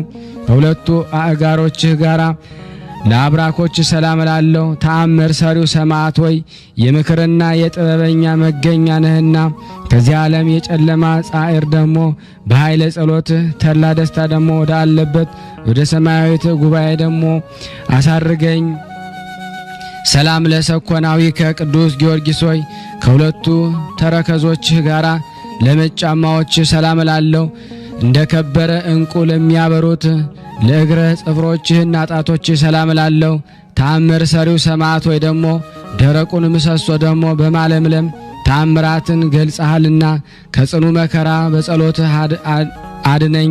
ሰውን ደግሞ ለስቃይ የሚዳርጉ ረሃብ ቸነፈር ከእነሱ ይፈልቃልና ሰላም ለቆምከ ቅዱስ ጊዮርጊስ ሆይ የዘንባባ በቀልት ደግሞ ለሚመስለው ስነ ቆም ሰላም እላለሁ። እንዲሁም ለስነ መልክህና ደግሞ ለጸአተ ነፍስ ሰላም እላለሁ።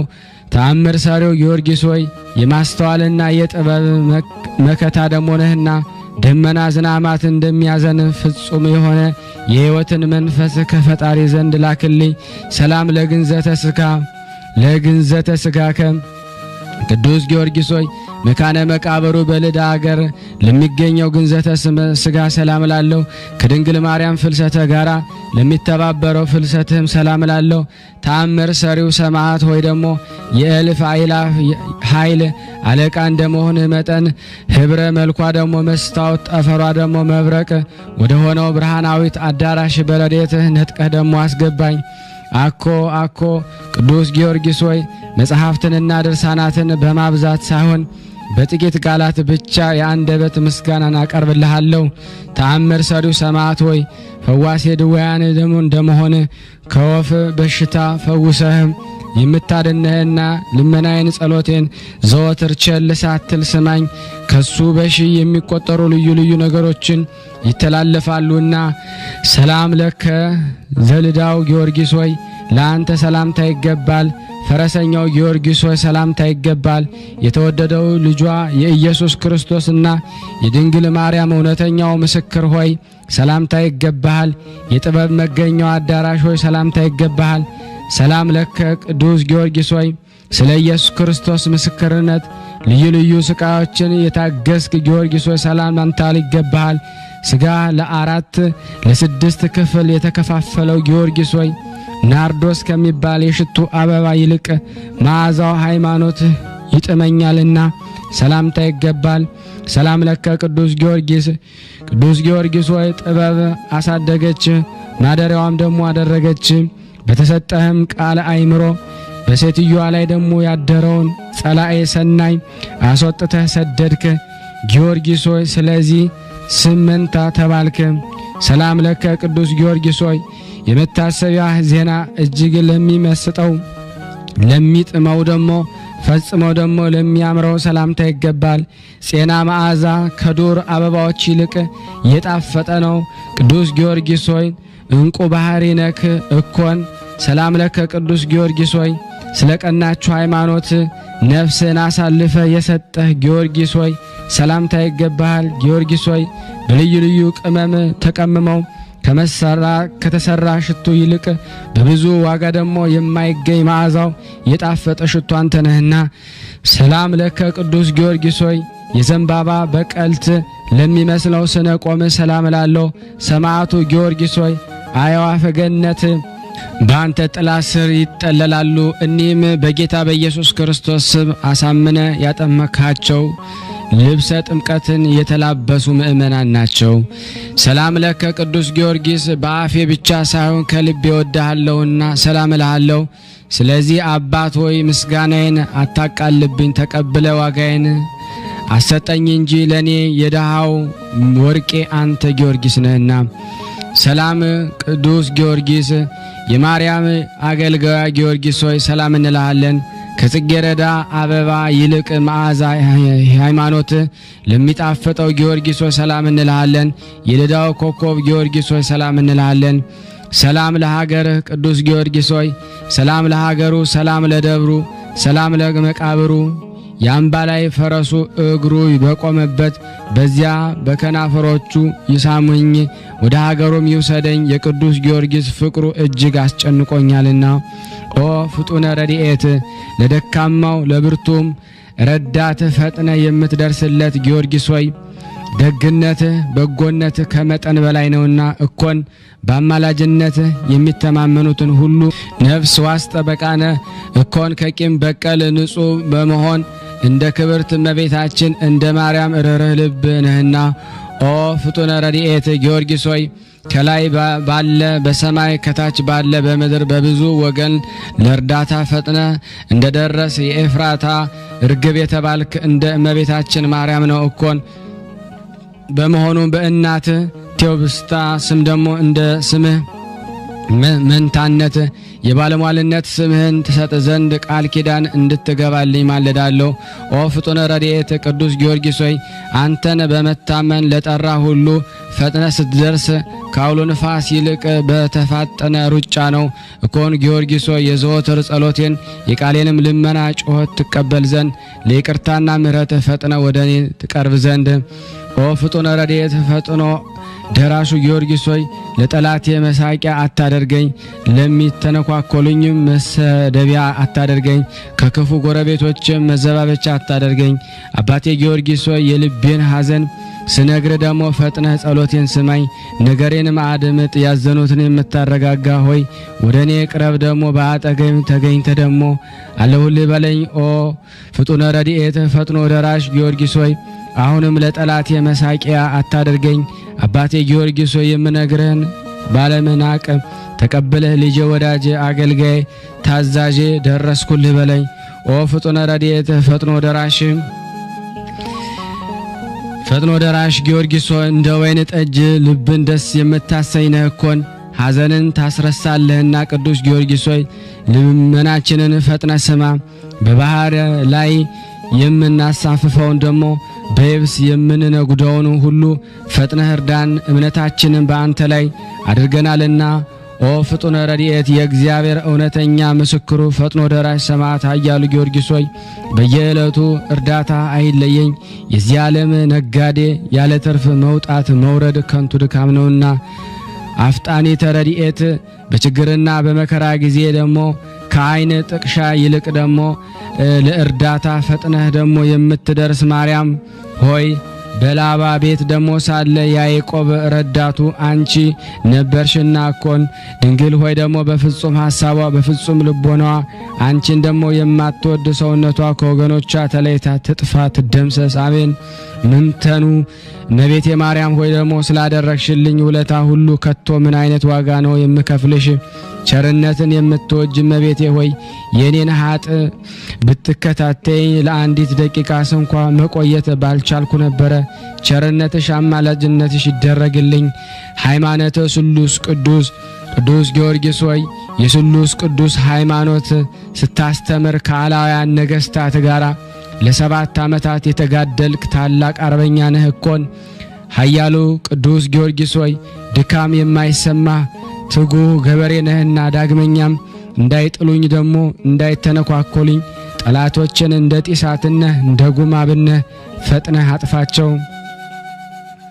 7 ዓመተ ቆራጡን የእግዚአብሔርን ጭፍራ ቅዱስ ጊዮርጊስ ሆይ ስጋውን በክፍል እየቆራረጡ በእሳት እያቃጠሉ ሐመድ ስጋውን በነፋስ እየበተኑ አላውያን ነገስታትን ለ7 ዓመት አሰቃዩት። በዚህ ሁሉ በተቀበልከው መከራ በእግዚአብሔር ዘንድ ክቡር ታላቅ ነው። በመጽሐፍ እንደተመለከትነውና በጆሮ እንደሰማነው ከሰማዕታት ሁሉ በአላውያንን መናፍቃን ዘንድ እጅግ የሚያስፈራ ባለግርማ ሰማዕት ነው። ቅድስት ቤተ ክርስቲያን የኢየሱስ ክርስቶስ ክቡር ሰማዕት መሆኑን አምና በፍጹም ክብር ታከብረዋለች። አቤቱ አምላካችን ሆይ በታላቁ ሰማዕት ቅዱስ ጊዮርጊስ በአንተ ዘንድ ባለሟልነትን በመናፍቃንና በአላውያን ዘንድ የመፍራትና ግርማ እንዳጎናጸፍከው ለወንጌል ልጆች የምንሆን ደሞ አገልጋዮች በግዙፍ አካልና በረቂቅ መንፈስ ሊተነኳኮልን በሚመጡ ጠላቶቻችን ላይ ድል የመንሳትን አክሊል አቀናጀን። አሜን። ውድና የተወደዳችሁ የክርስቶስ ቤተሰቦች ይህንን ድምጽ የምትከታተሉ የቅዱሳን ዝክር ቤተሰቦች ለአንድ ደቂቃ ቆም ብላችሁ ሼር ላይክ ማድረጋችሁን እንዳትረሱ አስታውሳችኋለሁ። ከዚህ በመቀጠል ደግሞ ሐጹረ ጸሎቱን አደርሳለሁ። ጌታዬ ኢየሱስ ክርስቶስ ሆይ አቤቱ ራሳቸውን ከሚወዱ ለገንዘብ ከሚስገበገቡ ትምክተኞች ትዕቢተኞችና ተሳዳቢዎች ለወላጆቻቸው ከማይታዘዙ ውለታ ቢሶች ፍቅር አንድነት ከሌላቸው የማይበር አንድነት እንዳልተባበር በሐጹረ መስቀል እጠረኝ። አቤቱ ለምንሃለሁ ማለዳለሁ። ከሰው ጋራ ስምምነት የሌላቸው ሰው ሆነው ሰውን ከገንዘቡ ጋራ አብረው ለማዋጥ የሚፈልጉ ስም የሚያጠፉ ታሪክን የሚያጎድፉ የመልካምና የበጎ ነገር ጠላቶች ከሆኑ ራሳቸውን ከማይቆጣጠሩ ጨካኞች ጥንቃቄ ከጎደላቸው በትዕቢት የተነፉ እግዚአብሔርን ከመውደድ ይልቅ ስጋዊ ደስታን የሚወዱ ሃይማኖት ያላቸው እየመሰሉ እግዚአብሔርን ክደው አማኙን የሚያስክዱ ከሃዲዎች ወደ እኔ ወደ አገልጋይ እንዳይቀርቡ በኃያሉ ክንድ አርቅልኝ። በቸርነትም ሐጹር ክበበኝ። አቤቱ አምላኬ ሆይ ሰማዕታትን በደም ጻድቃንን በገዳም ሐዋርያትን በአጽናፈ ዓለም መላእክትን በጽርሐ አርያም እንዳጸና እኔንም አገልጋይንም በምግባር በሃይማኖት አጽንተ ከአመፀኛ ከተንኮለኛ ከአሉተኛ ከአስመሳይ ከሐሰተኛ ከዳቢሎስ መልእክተኛ በረድኤት ሐጹር ከለኝ። አቤቱ ይህን ዓለም ንቆ አጥቅቶ የንጉሥ ነገሥቱን ዘውድ አውልቆ በትረ መንግስቱን ወርውሮ ፈጣሪያቸውን በካዱ ለጣዖት በሚሰግዱ በሰባ ነገስታት በአደባባይ ለሁለተኛው አምላክ ምስክርነቱን ለማሰማት በሰይፍ ተመትሮ በመጋዝ ተተርትሮ በስለት ተተልትሎ በመዶሻ ተቀጥቅጦ በማረጃ ተፈልጦ በእሳት ተለብልቦ በብረት ምጣድ ተጠብሶ እየሞተ እየተነሳ ልዩ ልዩ ተአምራትን በማድረግ የሰማያዊትን አክሊል መንግስት የተቀናጀ ስለ ወጣቱ ሰማዕት ስለ ቅዱስ ጊዮርጊስ ብለ እኔንና እዚህ የተሰበሰብነውን አገልጋዮችን የተንኮል ያይደለ በበጎ ነገር የተመሰረተ የልቤን ሐሳብ ከመፈጸም ጋራ ከሃይማኖት ወረርሽኝ በትድግና ደግሞ ሐጹር ታደነኝ ዘንድ አሜን። አቤቱ የጊዮርጊስ አምላክ ሆይ በመዓትህ የራቀ ምህረትህ የበዛ ነውና ክፎች በማህበር አንድነታቸው ሰውነትን ለማጥፋት ከሚፈልጓት በእኔ ላይ ደግሞ የተነሳሳው አመፀኞች ለተራቆቱ ሰማዕት ስለ ቅዱስ ጊዮርጊስ ብለ ወደ እኔ ተመልክተህ በጠላቴ እጅ ተላልፌ እንዳልሰጥ በፈጥኖ ደራሹ ሰማዕት ሐጹረ ጸሎት ጠብቀኝ። አቤቱ ጌታዬ ኢየሱስ ክርስቶስ ሆይ ምላሳቸውን ለነገር እንደ እባብ የሚያውለበልቡ እርምጃዬን ለማሰነካከል የሚመክሩ ለእግሮቼም ደግሞ ወጥመድ የሚዘረጉ በመንገዴ ላይ ደግሞ እንቅፋት የሚያኖሩ መተተኞች ወጥመድ እንዳልጠመድ ለኃያላኑ ኃይሉን ስለ እድል አድራጊው ስለ ቅዱስ ጊዮርጊስ ብለ አካባቢን በማዳን ሐጹር አስከብራት። አሜን አሜን። አምላከ ጊዮርጊስ እርዳን፣ አምላከ ጊዮርጊስ እርዳን፣ አምላከ ጊዮርጊስ እርዳን። የቀረብነውን ጸሎታችንን ልመናችን እግዚአብሔር ተቀበለን። እንደ ቸርነቱ ነው እንጂ እንደኛ ኃጢአት ብዛት እንዳይሆን ሁላችንም በያለንበት ተጠብቀን ዘንድ እንዲህም ብለን ቅዱስ ልጅህ እንዳስተማረን አባታችን ሆይ በሰማያት የምትኖር ስምህ ይቀደስ፣ መንግስትህ ትምጣ፣ ፍቃድህ በሰማይ እንደሆነች እንዲሁም በምድር ትሁን። የዕለት እንጀራችንን ስጠን ዛሬ፣ በደላችን ይቅር በለን እኛም የበደልነውን ይቅር እንደምንል፣ አቤቱ ወደ ፈተና አታግባን ከክፉ ሁሉ አድነን እንጂ መንግስት ያንተ ናትና ኃይል፣ ክብር፣ ምስጋና ለዘላለሙ አሜን። እመቤታችን ቅድስት ድንግል ማርያም ሆይ በመልአኩ በቅዱስ ገብርኤል ሰላምታ ሰላም እንልሻለን። በሐሳብሽ ድንግል ነሽ፣ በስጋሽም ድንግል ነሽ። የአሸናፊ እግዚአብሔር እናት ሆይ ሰላምታ ላንቺ ይገባሻል። ከሴቶች ሁሉ ተለይተሽ አንቺ የተባረክሽ ነሽ፣ የማኅፀንሽ ፍሬ የተባረከ ነው። ጸጋን የተሞላሽ ቅድስት ሆይ ደስ ይበልሽ፣ ልዑል እግዚአብሔር ካንቺ ጋር ነውና ከተወደደው ልጅሽ ከጌታችን ከመድኃኒታችን ከኢየሱስ ክርስቶስ ዘንድ ይቅርታንና ምሕረትን ለምኝልን ኃጢአታችንን ያስተሰርይልን ዘንድ ለዘላለሙ አሜን። ምስጋና ይሁን አንድ አምላክ ለሚሆን ለአብ ለወልድ ለመንፈስ ቅዱስ ዛሬም ዘወትርም ለዘላለሙ አሜን። የቅዱሳን ዝክር ተከታታዮች ሁላችሁም ሼር ላይክ በማድረግ ለምእመናን እንድታደርሱ በቅዱስ ጊዮርጊስ ስም ጠይቃቸዋል። ከዚህ በመቀጠል ደግሞ ለበረከት መዝሙረ ዳዊትን አቀርባለሁ። ከዚህ በመቀጠል መዝሙረ ዳዊትን አነባለሁ። እግዚአብሔር ለኔ ማንበብን ጸጋ ይስጠኝ፣ ለእናንተም ሰምቶ የማስተዋልን ጥበብ ይሰጠን ዘንድ የአምላክ በጎ ፍቃድ ይሁን። በስመ አብ ወወልድ ወመንፈስ ቅዱስ አሐዱ አምላክ አሜን። ስምህን ለመጥራት ለማመስገን ላበቃን አምላካችን ክብር ምስጋና ይድረስህ እስከ ዘላለሙ አሜን። መዝሙር 1 ምስጉን ነው በክፉዎች ምክር ያልሄደ፣ በኃጢአተኞችን መንገድ ያልቆመ፣ በዋዘኞችም ወንበር ያልተቀመጠ፣ ነገር ግን በእግዚአብሔር ሕግ ደስ ይለዋል፣ ሕጉንም በቀንና በሌሊት ያስባል።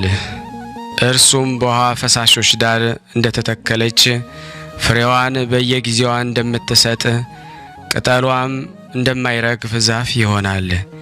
የሚሰራውም ሁሉ ይከናወንለታል። ክፎች እንዲህ አይደሉም፣ ነገር ግን ነፋስ ጠርጎ እንደሚወስዳቸው ትቢያ ናቸው። ስለዚህ ክፎች በፍርድ ኃጢአተኞችም በጻድቃን ማህበር ላይ አይቆሙም። እግዚአብሔር የጻድቃንን መንገድ ያውቃልና ክፎችን መንገድ ግን ትጠፋለች። መዝሙር 2 አሕዛብ ለምን ያጉረመርማሉ? ወገኖችስ ለምን ከንቱን ይናገራሉ? የምድር ነገሥታት ተነሱ፣ አለቆችም በእግዚአብሔር በመሲሁ ላይ እንዲህ ሲሉ ተማከሩ። ማሰሪያቸውን እንበጥስ፣ ገመዳቸውንም ከእኛ እንጣል። በሰማይ የሚኖር እርሱ ይስቃል፣ ጌታም ይሳለቅባቸዋል። በዚያን ጊዜ በቁጣው ይናገራቸዋል፣ በመዓቱም ያውካቸዋል።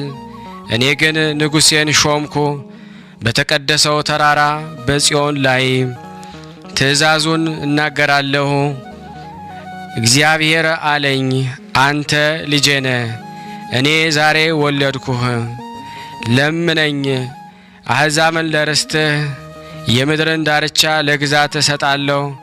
በብረት በትር ትጠብቃቸዋለህ፣ እንደ ሸክላ ሰሪ ዕቃም ትቀጠቅጣቸዋለህ። አሁንም እናንተ ነገሥታት ልብ አድርጉ፣ እናንተ የምድር ፈራጆች ተገሰጹ። ለእግዚአብሔር በፍርሃት ተገዙ፣ በረዓድም ደስ ይበላችሁ። ተግሳጹን ተቀበሉ፣ ጌታ እንዳይቆጣ እናንተም በመንገዱ እንዳትጠፉ። ቁጣም ፈጥና ትነዳለችና በእርሱ የታመኑ ሁሉ የተመሰገኑ ናቸው። መዝሙር 3 አቤቱ የሚያስጨንቁኝ ምንኛ በዙ፣ በእኔ ላይ የሚቆሙት ብዙ ናቸው። ብዙ ሰዎች ነፍሴን አምላክሽ አያድንሽም አሏት። አንተ ግን አቤቱ መጠጊያዬ ነህ፣ ክብሬንና ራሴንም ከፍ ከፍ የምታደርገው አንተ ነህ። በቃሌም ወደ እግዚአብሔር እጮኻለሁ፣ ከተቀደሰ ተራራው ይሰማኛል። እኔ ተኛሁ አንቀላፋሁም፣ እግዚአብሔርም ደግፎኛልና ነቃሁ። ከሚከቡኝም አእላፍ ሕዝብ አልፈራም። ተነስ አቤቱ አምላኬ ሆይ አድነን፣ አንተ የጠላቶችን መንጋጋ መትተሃልና የክፉዎችንም ጥርስ ሰብረሃልና። ማዳን የእግዚአብሔር ነው፣ በረከትም በሕዝብ ላይ ነው። መዝሙር 4 የጽድቄ አምላክ በጠራሁት ጊዜ መለሰልኝ፣ በጭንቀቴም አሰፋሃልኝ። ማረኝ፣ ጸሎቴንም ስማ። እናንተ የሰው ልጆች እስከ መቼ ድረስ ልባችሁን ታከብዳላችሁስ? ከንቱ ነገር ለምን ትወዳላችሁ? ሐሰትንም ለምን ትሻላችሁ? እግዚአብሔር በጻድቁ እንደተገለጠ ወቁ። እግዚአብሔር እርሱ በተጣራሁ ጊዜ ይሰማኛል። ተቆጡ፣ ነገር ግን ኃጢአትን አታድርጉ። በመኝታችሁ ሳላችሁ በልባችሁ አስቡ፣ ዝም በሉ። የጽድቅን መሥዋዕት ሰዉ፣ በእግዚአብሔርም ታመኑ። በጎን ማን ያሳየናል የሚሉ ብዙ ናቸው። አቤቱ የፊትህ ብርሃን በላያችን ታወቀ፣ በልቤ ደስታን ጨመርክ። ከስንዴ ፍሬና ከወይን ዘይትም ይልቅ በዛ።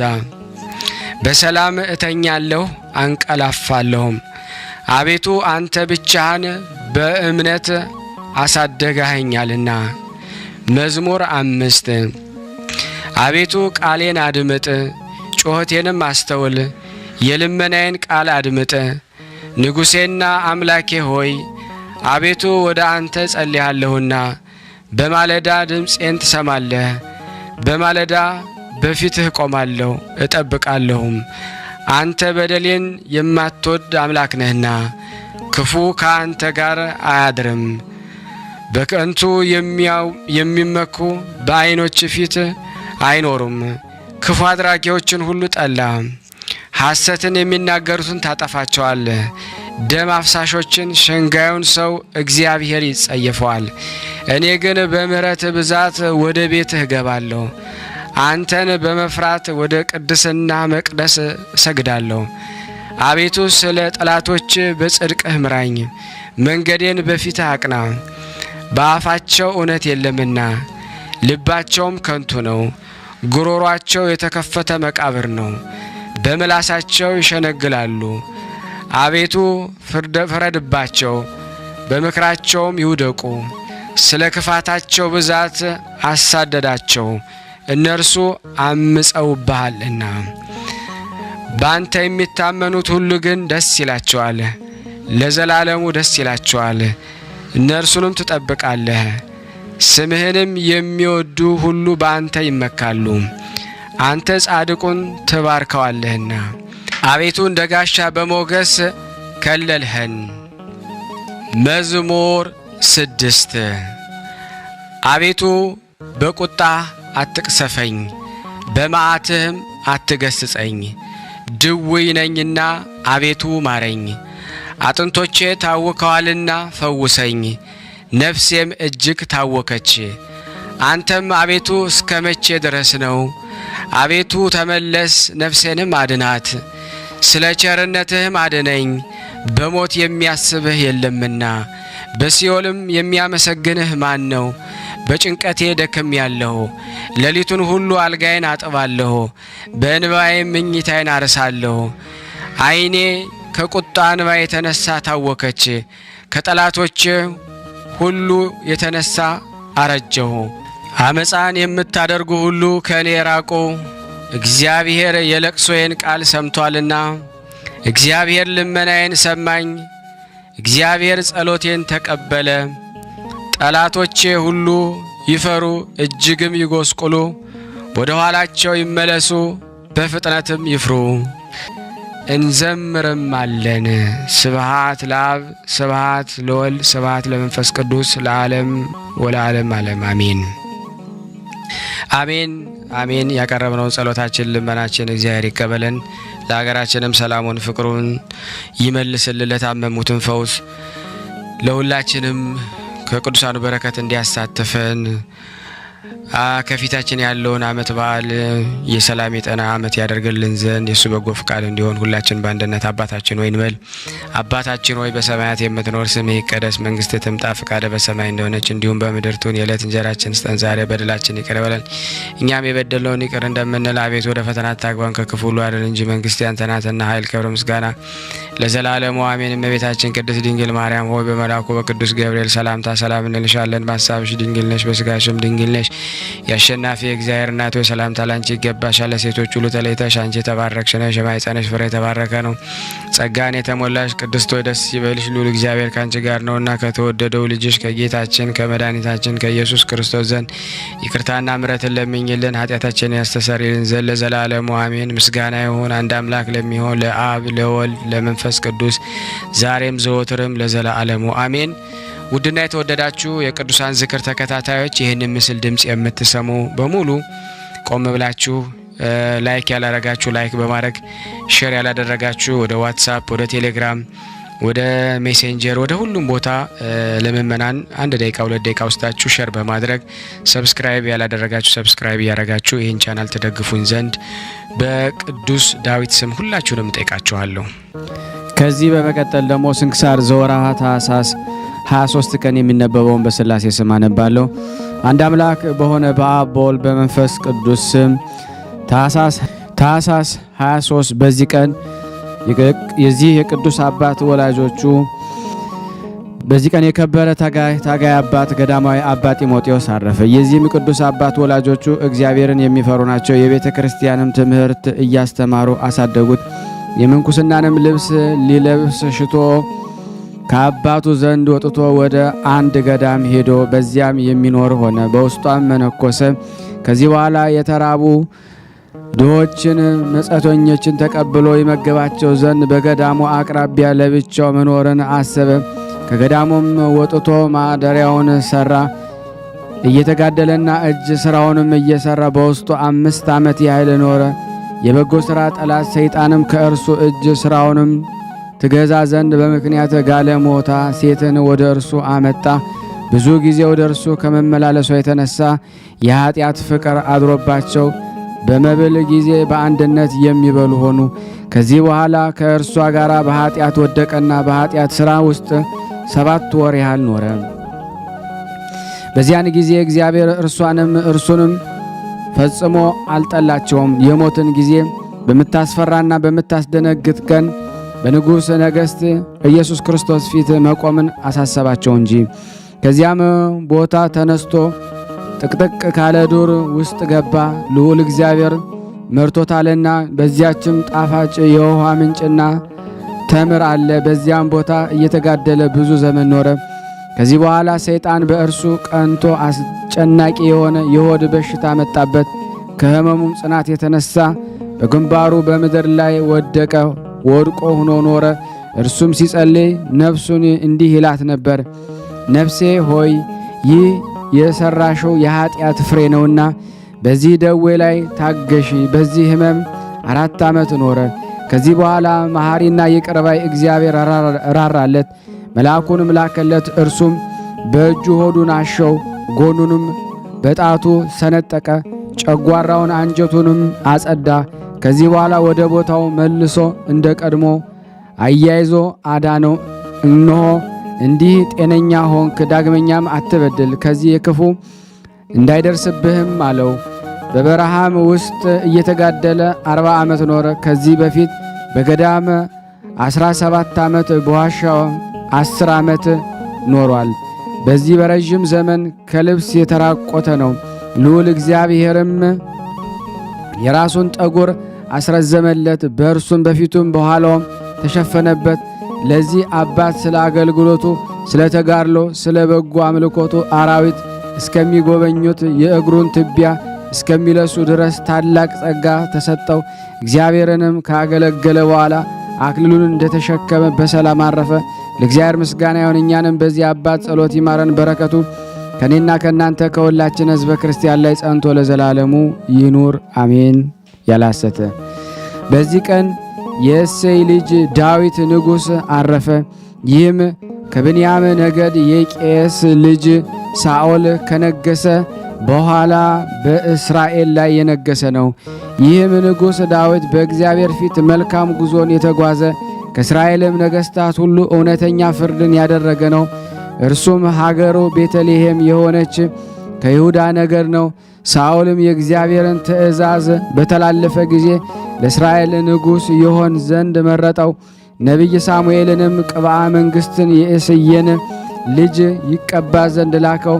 ሳሙኤልም ታላቁን ኤልያብን ተመለከተ። መልኩ ያማረ አካሉም የጸና ነበርና እግዚአብሔር ግን አልመረጠውም። የኤልያብን ፊቱን አትይ፣ የመልኩንም ማማር አትመልከት፣ እግዚአብሔር ሰው እንደሚያይ የሚያይ አይደለምና አለው እንጂ ሰው መልክ ያያል፣ እግዚአብሔር ግን ደግሞ ልብን ያያል። ከእሴይ ከሰባቱ ልጆች በኋላ ነቢይ ሳሙኤል ዳዊትን በእስራኤል ልጆች ላይ ይነግስ ዘንድ ቀባው። እግዚአብሔርን በሥራው ሁሉ ከእርሱ ጋር ሆነ። ከልቦናው ንጽሕና ከየዋህነቱ ብዛት የተነሳ ጠላቱን ሳኦልን ብዙ ጊዜ ሲያገኘው በላዩ ምንም ክፉ ነገር አላደረገበትም። በአንዲትም ዕለት ሳኦል ከእስራኤል ሁሉ የተመረጠ 3000 ሰዎችን ይዞ ዳዊትን ከሰዎቹ ጋር ይፈልገው ዘንድ ዋልያዎች ወደምታድንበት ሄደ። በጎዳናም አጠገብ ያሉ ዘላኖችም ወደሚሰሩበትም ደረሰ።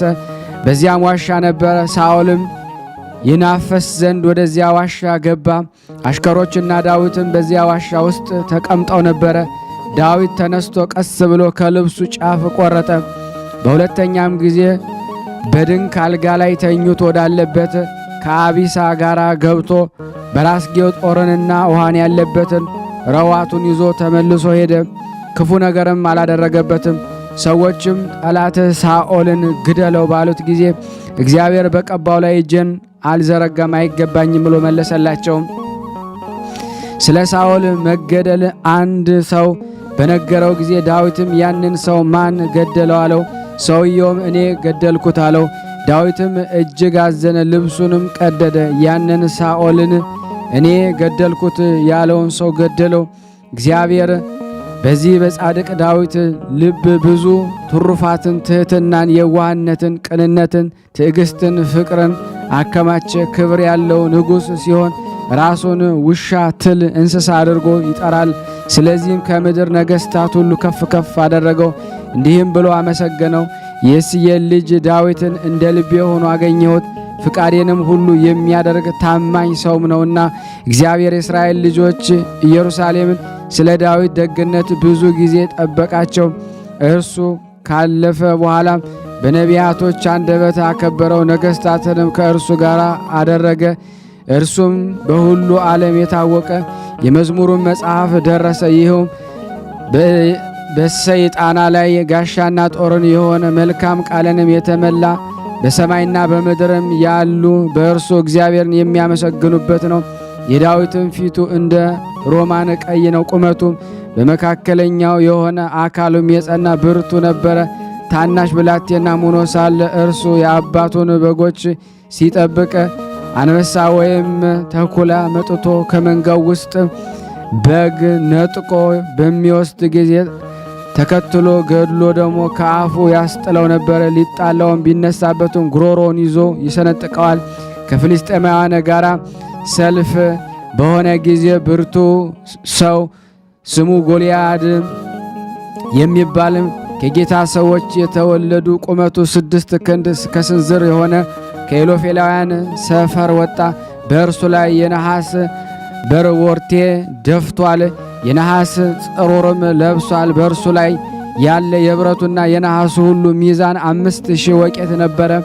በእግሮቹ በታቹም ላይ የነሐስ ሰናፊል ታጥቆ ነበረ። በጫንቃው መካከል የነሐስ እባቦች ነበሩ። የጦሩም ዛቢያ እንደ ሸማኔ መጠቅለያ ሆኖ በላዩ ሽቦ ነበረበት። የጦሩም ብረት መጠን 600 ወቄት ነበረ። ጋሻ ጃግሬውም በፊቱ ይሄድ ነበረ። ቆሞም ወደ እስራኤል ሰፈር ይጮህ ነበረ። ከእኛ ጋር ትዋጋ ዘንድ ለምን መጣችሁ? እኔ የኢሎፌላውያን ወገን ነኝ፣ እናንተም የሳኦል ባሮች አይደላችሁምን? ከእናንተ አንድ ሰው መርጣችሁ ወደ እኔ ይውረድ። ከእኔ ጋር መዋጋት ችሎ ቢገድለኝ ባሮች እንሆናችኋለን። እኔ ከእርሱ ጋር ችዬ ብገድለው እናንተ ባሮች ሆናችሁ ትገዙልናላችሁ አላቸው። ያም ኢሎፌሊ ለወገኖቹ ዛሬ በዚች ቀን አንድ ሰው ስጡኝና ሁላችን ለብቻችን እንዋጋ ብዬ እስራኤልን ባሮችን እንሆ ተገዳደርኋቸው አላቸው። እስራኤል ሁሉና ሳኦልም ይህን የኢሎፌሊሳውያን ቃል በሰሙ ጊዜ ደነገጡ፣ እጅግም ፈሩ። የእስራኤልን ወገኖች እንዲህ እየተደራረጋቸውንም እየተመካከሩም ብዙ ከቆዩም በኋላም 40 ቀኖች ያህል ኖረ። ከእስራኤልም ወገን ወደ እርሱ ይመጣ ዘንድ የደፈረም የለም። በዚያ ወራት ዳዊት ወንድሞቹንም ሊጎበኝ ወደ ወጣ። ያንንም ኢሎፌሌ ወገን የሆነ ሰው የእግዚአብሔር ወገኖች ሲገዳደራቸው ባየው ጊዜ አምላካዊ ቅንነትን ቀና። ሳኦልም እንዲህ አለው፣ እኔ ሄጄ ይህን ያልተገዘረ ቆላፍ ገድዬ ዛሬ ከእስራኤል ሽሙጥና አርቃለሁ። የሕያው በሚሆን የእግዚአብሔር አርበኞችን ይገዳደር ዘንድ ይህ ቆላፍ ምን ቁም ነገር ከድብ አፍና ከአንበሳ አፍ ያድነኝ? እርሱ እግዚአብሔር ከዚህ ካልተገረዘ ኢሎፌላዊ እጅ ያድነኛል። ሳኦል ሂድ፣ እግዚአብሔር ከአንተ ጋር ይሁን አለው። ዳዊትም ወንጭፉን በእጁ ያዘ። ከወንዝ መካከልም 3 ድንጋዮች መረጠና ወደዚያ ኢሎፌላዊ ሄደ። ጎልያድም ዳዊትን ባየው ጊዜ ናቀው፣ እንዲህም አለው፣ ድንጋይና በትር ይዘህ ወደ እኔ ትመጣ ዘንድ እኔ ውሻ ነኝን? ዳዊትም ከውሻ የምትሻል አይደለህም፣ ከውሻ ትብሳለህ እንጂ። ቆላፍ ጎልያድንም ዳዊትን በጣቶቹ ስም ረገመው። ያም ኢሎፌላዊ ዳዊት ወደ እኔ ና፣ ሥጋህን ለሰማይ ወፎች ለዱር አራዊቶች እሰጣለሁ አለው። ዳዊትም ያንን ኢሎፌላዊ አንተ ጦር ሰይፍና ጋሻን ይዘ ወደ እኔ ትመጣለህ፣ እኔ ግን አሸናፊ በሚሆን በእግዚአብሔር ስም ወደ አንተ እመጣለሁ። ዛሬ የእስራኤልን አርበኞች የተገዳደርክ አንተ ዛሬ እግዚአብሔር በእጄ ይጥልሃል፣ እገድልህም አለው፣ ራስንም እቆርጣለሁ። የኢሎፌላውያን ሰራዊት ሬሳና ያንተን ሬሳ ዛሬ ለዱር አራዊትና ለሰማይ ወፎችም እሰጣለሁ። ሰዎቹ ሁሉ እግዚአብሔር ከእስራኤል ጋር እንዳለ ያውቃሉ። ሰራዊትም ሁሉ እግዚአብሔርን በጦርና በሰይፍ የሚድን እንዳይደለ ያውቃሉ። ድል የእግዚአብሔር ገንዘብ ነውና። ዳዊትም እጁን ወደ ደጉ ሰዶ አንዲት ድንጋይም አውጥቶ አወናጨፋት። ያንንም ኢሎፌላዊ ግንባሩን ገመሰው። ያችም ድንጋይ ከግንባሩ ገብታ ናላውን በጠበጠችው፣ በምድር ላይም በግንባሩ ተደፋ። ዳዊቱም ሩጦ የገዛ ሰይፉን አንስቶ ራሱን ቆረጠው፣ ከእስራኤል ልጆች ስድብን አራቀ። የዳዊት መላው ዕድሜው 70 ነው። መንግስቱም ሳይይዝ 30 ዓመት ኖረ። ከዚያ በኋላ 40 ዓመት ኖረ። የክብር ባለቤት ክርስቶስ በሥጋ ከመምጣቱ በፊት በ120 ዓመት ሆነ። ትንቢት የተነገረበት ዘመን ነው። በሰላም ማረፈ።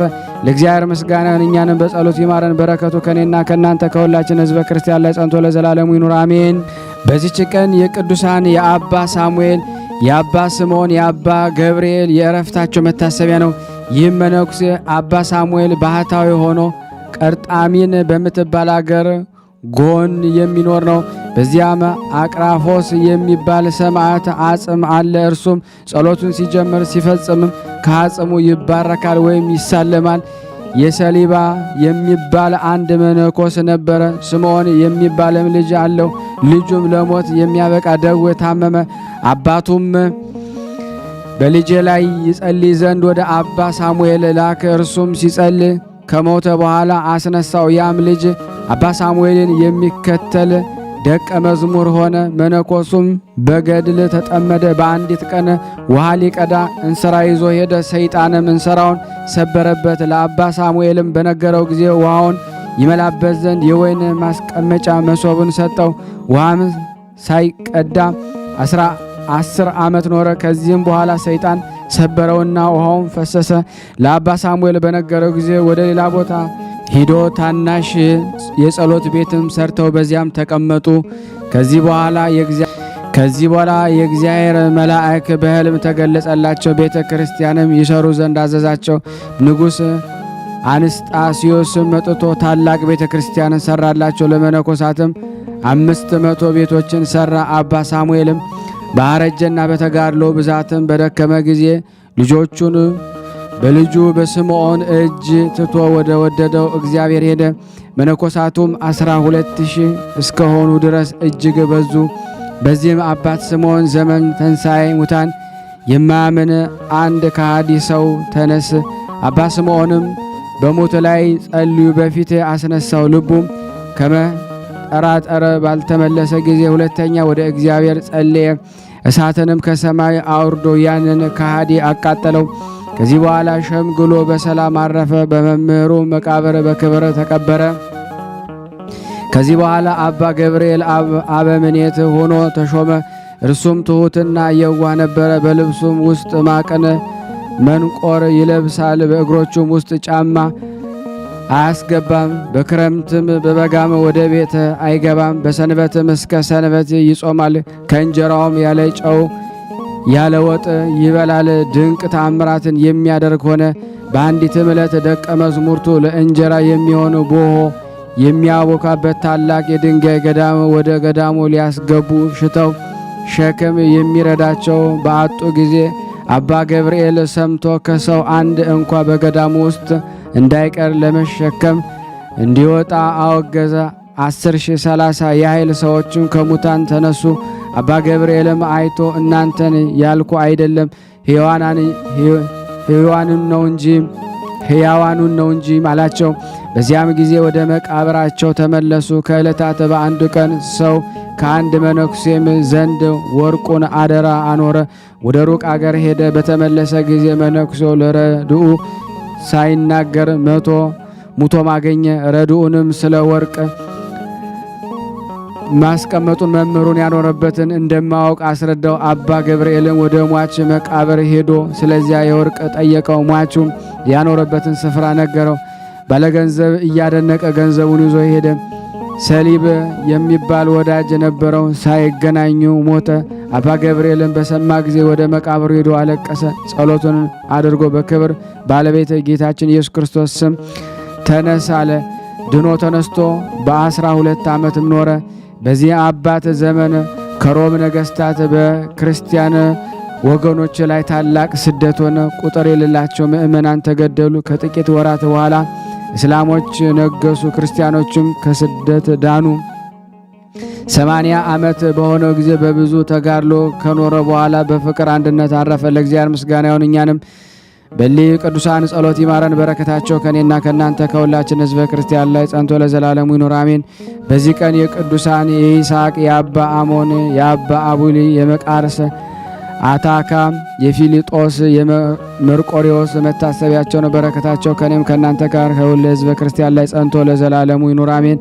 የቀረብነውን ጸሎት ልመናችን እግዚአብሔር ይቀበለን። ስናነብ የጎደለውን የነጠበውን በአፈ መላእክት ሞልቶ ይቀበለን እንደ ቸርነቱ ነው እንጂ እንደኛ ኃጢአት ብዛት ሳይሆን ሁላችንም በያለንበት ይጠብቀን ዘንድ ይዘከረን ዘንድ ፍቅር ይሰጠን ዘንድ ሰላሙ ይሰጠን ዘንድ በሀገራችን ላይ ያለውን ሞት በሀገራችን ላይ ያለውን ረሃብ በሀገራችን ላይ እየሆነብን ያለውን ሁሉ ተመልክቶ በሰማዕቱ በቅዱስ ጊዮርጊስ ይምረን ይታረቀን ዘንድ እንደ ልቤ ባለው በነቢየ እግዚአብሔር በቅዱስ ዳዊት ስም ይቅር ይለን ይምረን ዘንድ ይታረቀን ዘንድ ልመና ጸሎታችንን እናቀርባለን። እንዲህም ብለን በአንድነት አባታችን ሆይ እንበል አቡነ ዘበሰማያት ይትቀደስ ስምከ ትምጻእ መንግስትከ ወይኩን ፈቃድከ በከመ በሰማይ ከማሁ በምድር ሲሳየነ ዘለለ ዕለተነ ሀበነ ዮም ህድግ ለነ አበሳነ ወጌጋየነ ከመ ንሕነኒ ንህድግ ለዘአበሰለነ ኢታብአነ እግዚኦ ውስተ መንሱት አላ ድኅነነ ወባልሐነ እምኩሉ እኩይስ መዚአከ ይእቲ መንግስት ኃይል ወስብሐት ለዓለመ ዓለም በሰላመ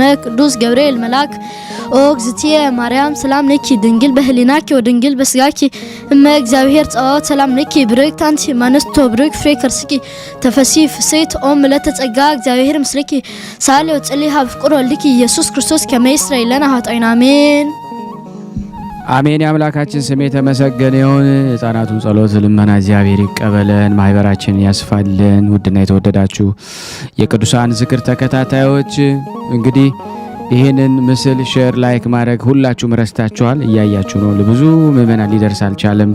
እባካችሁ ሁላችሁም የእግዚአብሔርን ቃል በእውነት የቅዱሳን የሰማዕታት የደናግላኑ በማድረስ ለዓለም ሁሉ ወዳጅነታችሁን የሰማዕቱ ወዳጅ ነን ካላችሁ ሰማዕቱ የሚፈልገው በየቤቱ እየገባ በየቤቱ ያሉትን ችግር ሁሉ ሊቀርፍ ይፈልጋልና ለነዛ ሰዎች መዳን ምክንያት እንድትሆኑ በስላሴ ስም አሳስባለሁ። በዚሁ ላይ እንግዲህ 7 ሚሊዮን ነጥብ 2 የሚሆን ብር ተሰብስቧል። እግዚአብሔር ይመስገን። እግዚአብሔር በወጣ ይተካ እውነት ቃላት ያንሰኛል። እያደረጋችሁ ያላችሁት ነገር እስከ ፍጻሜው ድረስ በዚህ መልኩ እንድንቀጥል ሁላችሁንም አሳስባለሁ። አሁንም የአባቶቻችንን ልመና ማቅረቤን አላቆምም። በተለይ ደግሞ ይህንን ልመናቸውን ስትሰሙ አንደኛ የምትችሉ ሰዎች ከተቻላችሁ እጃችሁን መዘርጋት እግዚአብሔር ይመስገን። ከተቻላችሁ ደግሞ ይቻላችኋል። ካልቻላችሁ ደግሞ ጸሎት በእውነት እግዚአብሔር የወደደውን ሰው ያላቸው ሰዎች ይህን ሰምተው አይተው እንዲሰጡ እንዲረዱ በጸሎታችሁ ካልቻላችሁ ደግሞ መስጠት ካልቻላችሁ ደግሞ ይህን ቪዲዮ ወደ ተለያየ ቦታ በማድረስ ላይክ በማድረግ ለምእመናን በማስተባበር በሌሎች የምታውቋቸውን ሰዎችን ይህን ነገር በማስተዋወቅ ስራ እንድትሰሩ አደራ አደራ አደራ ብዬ ጠይቃለሁ። ክብር ያደለልን።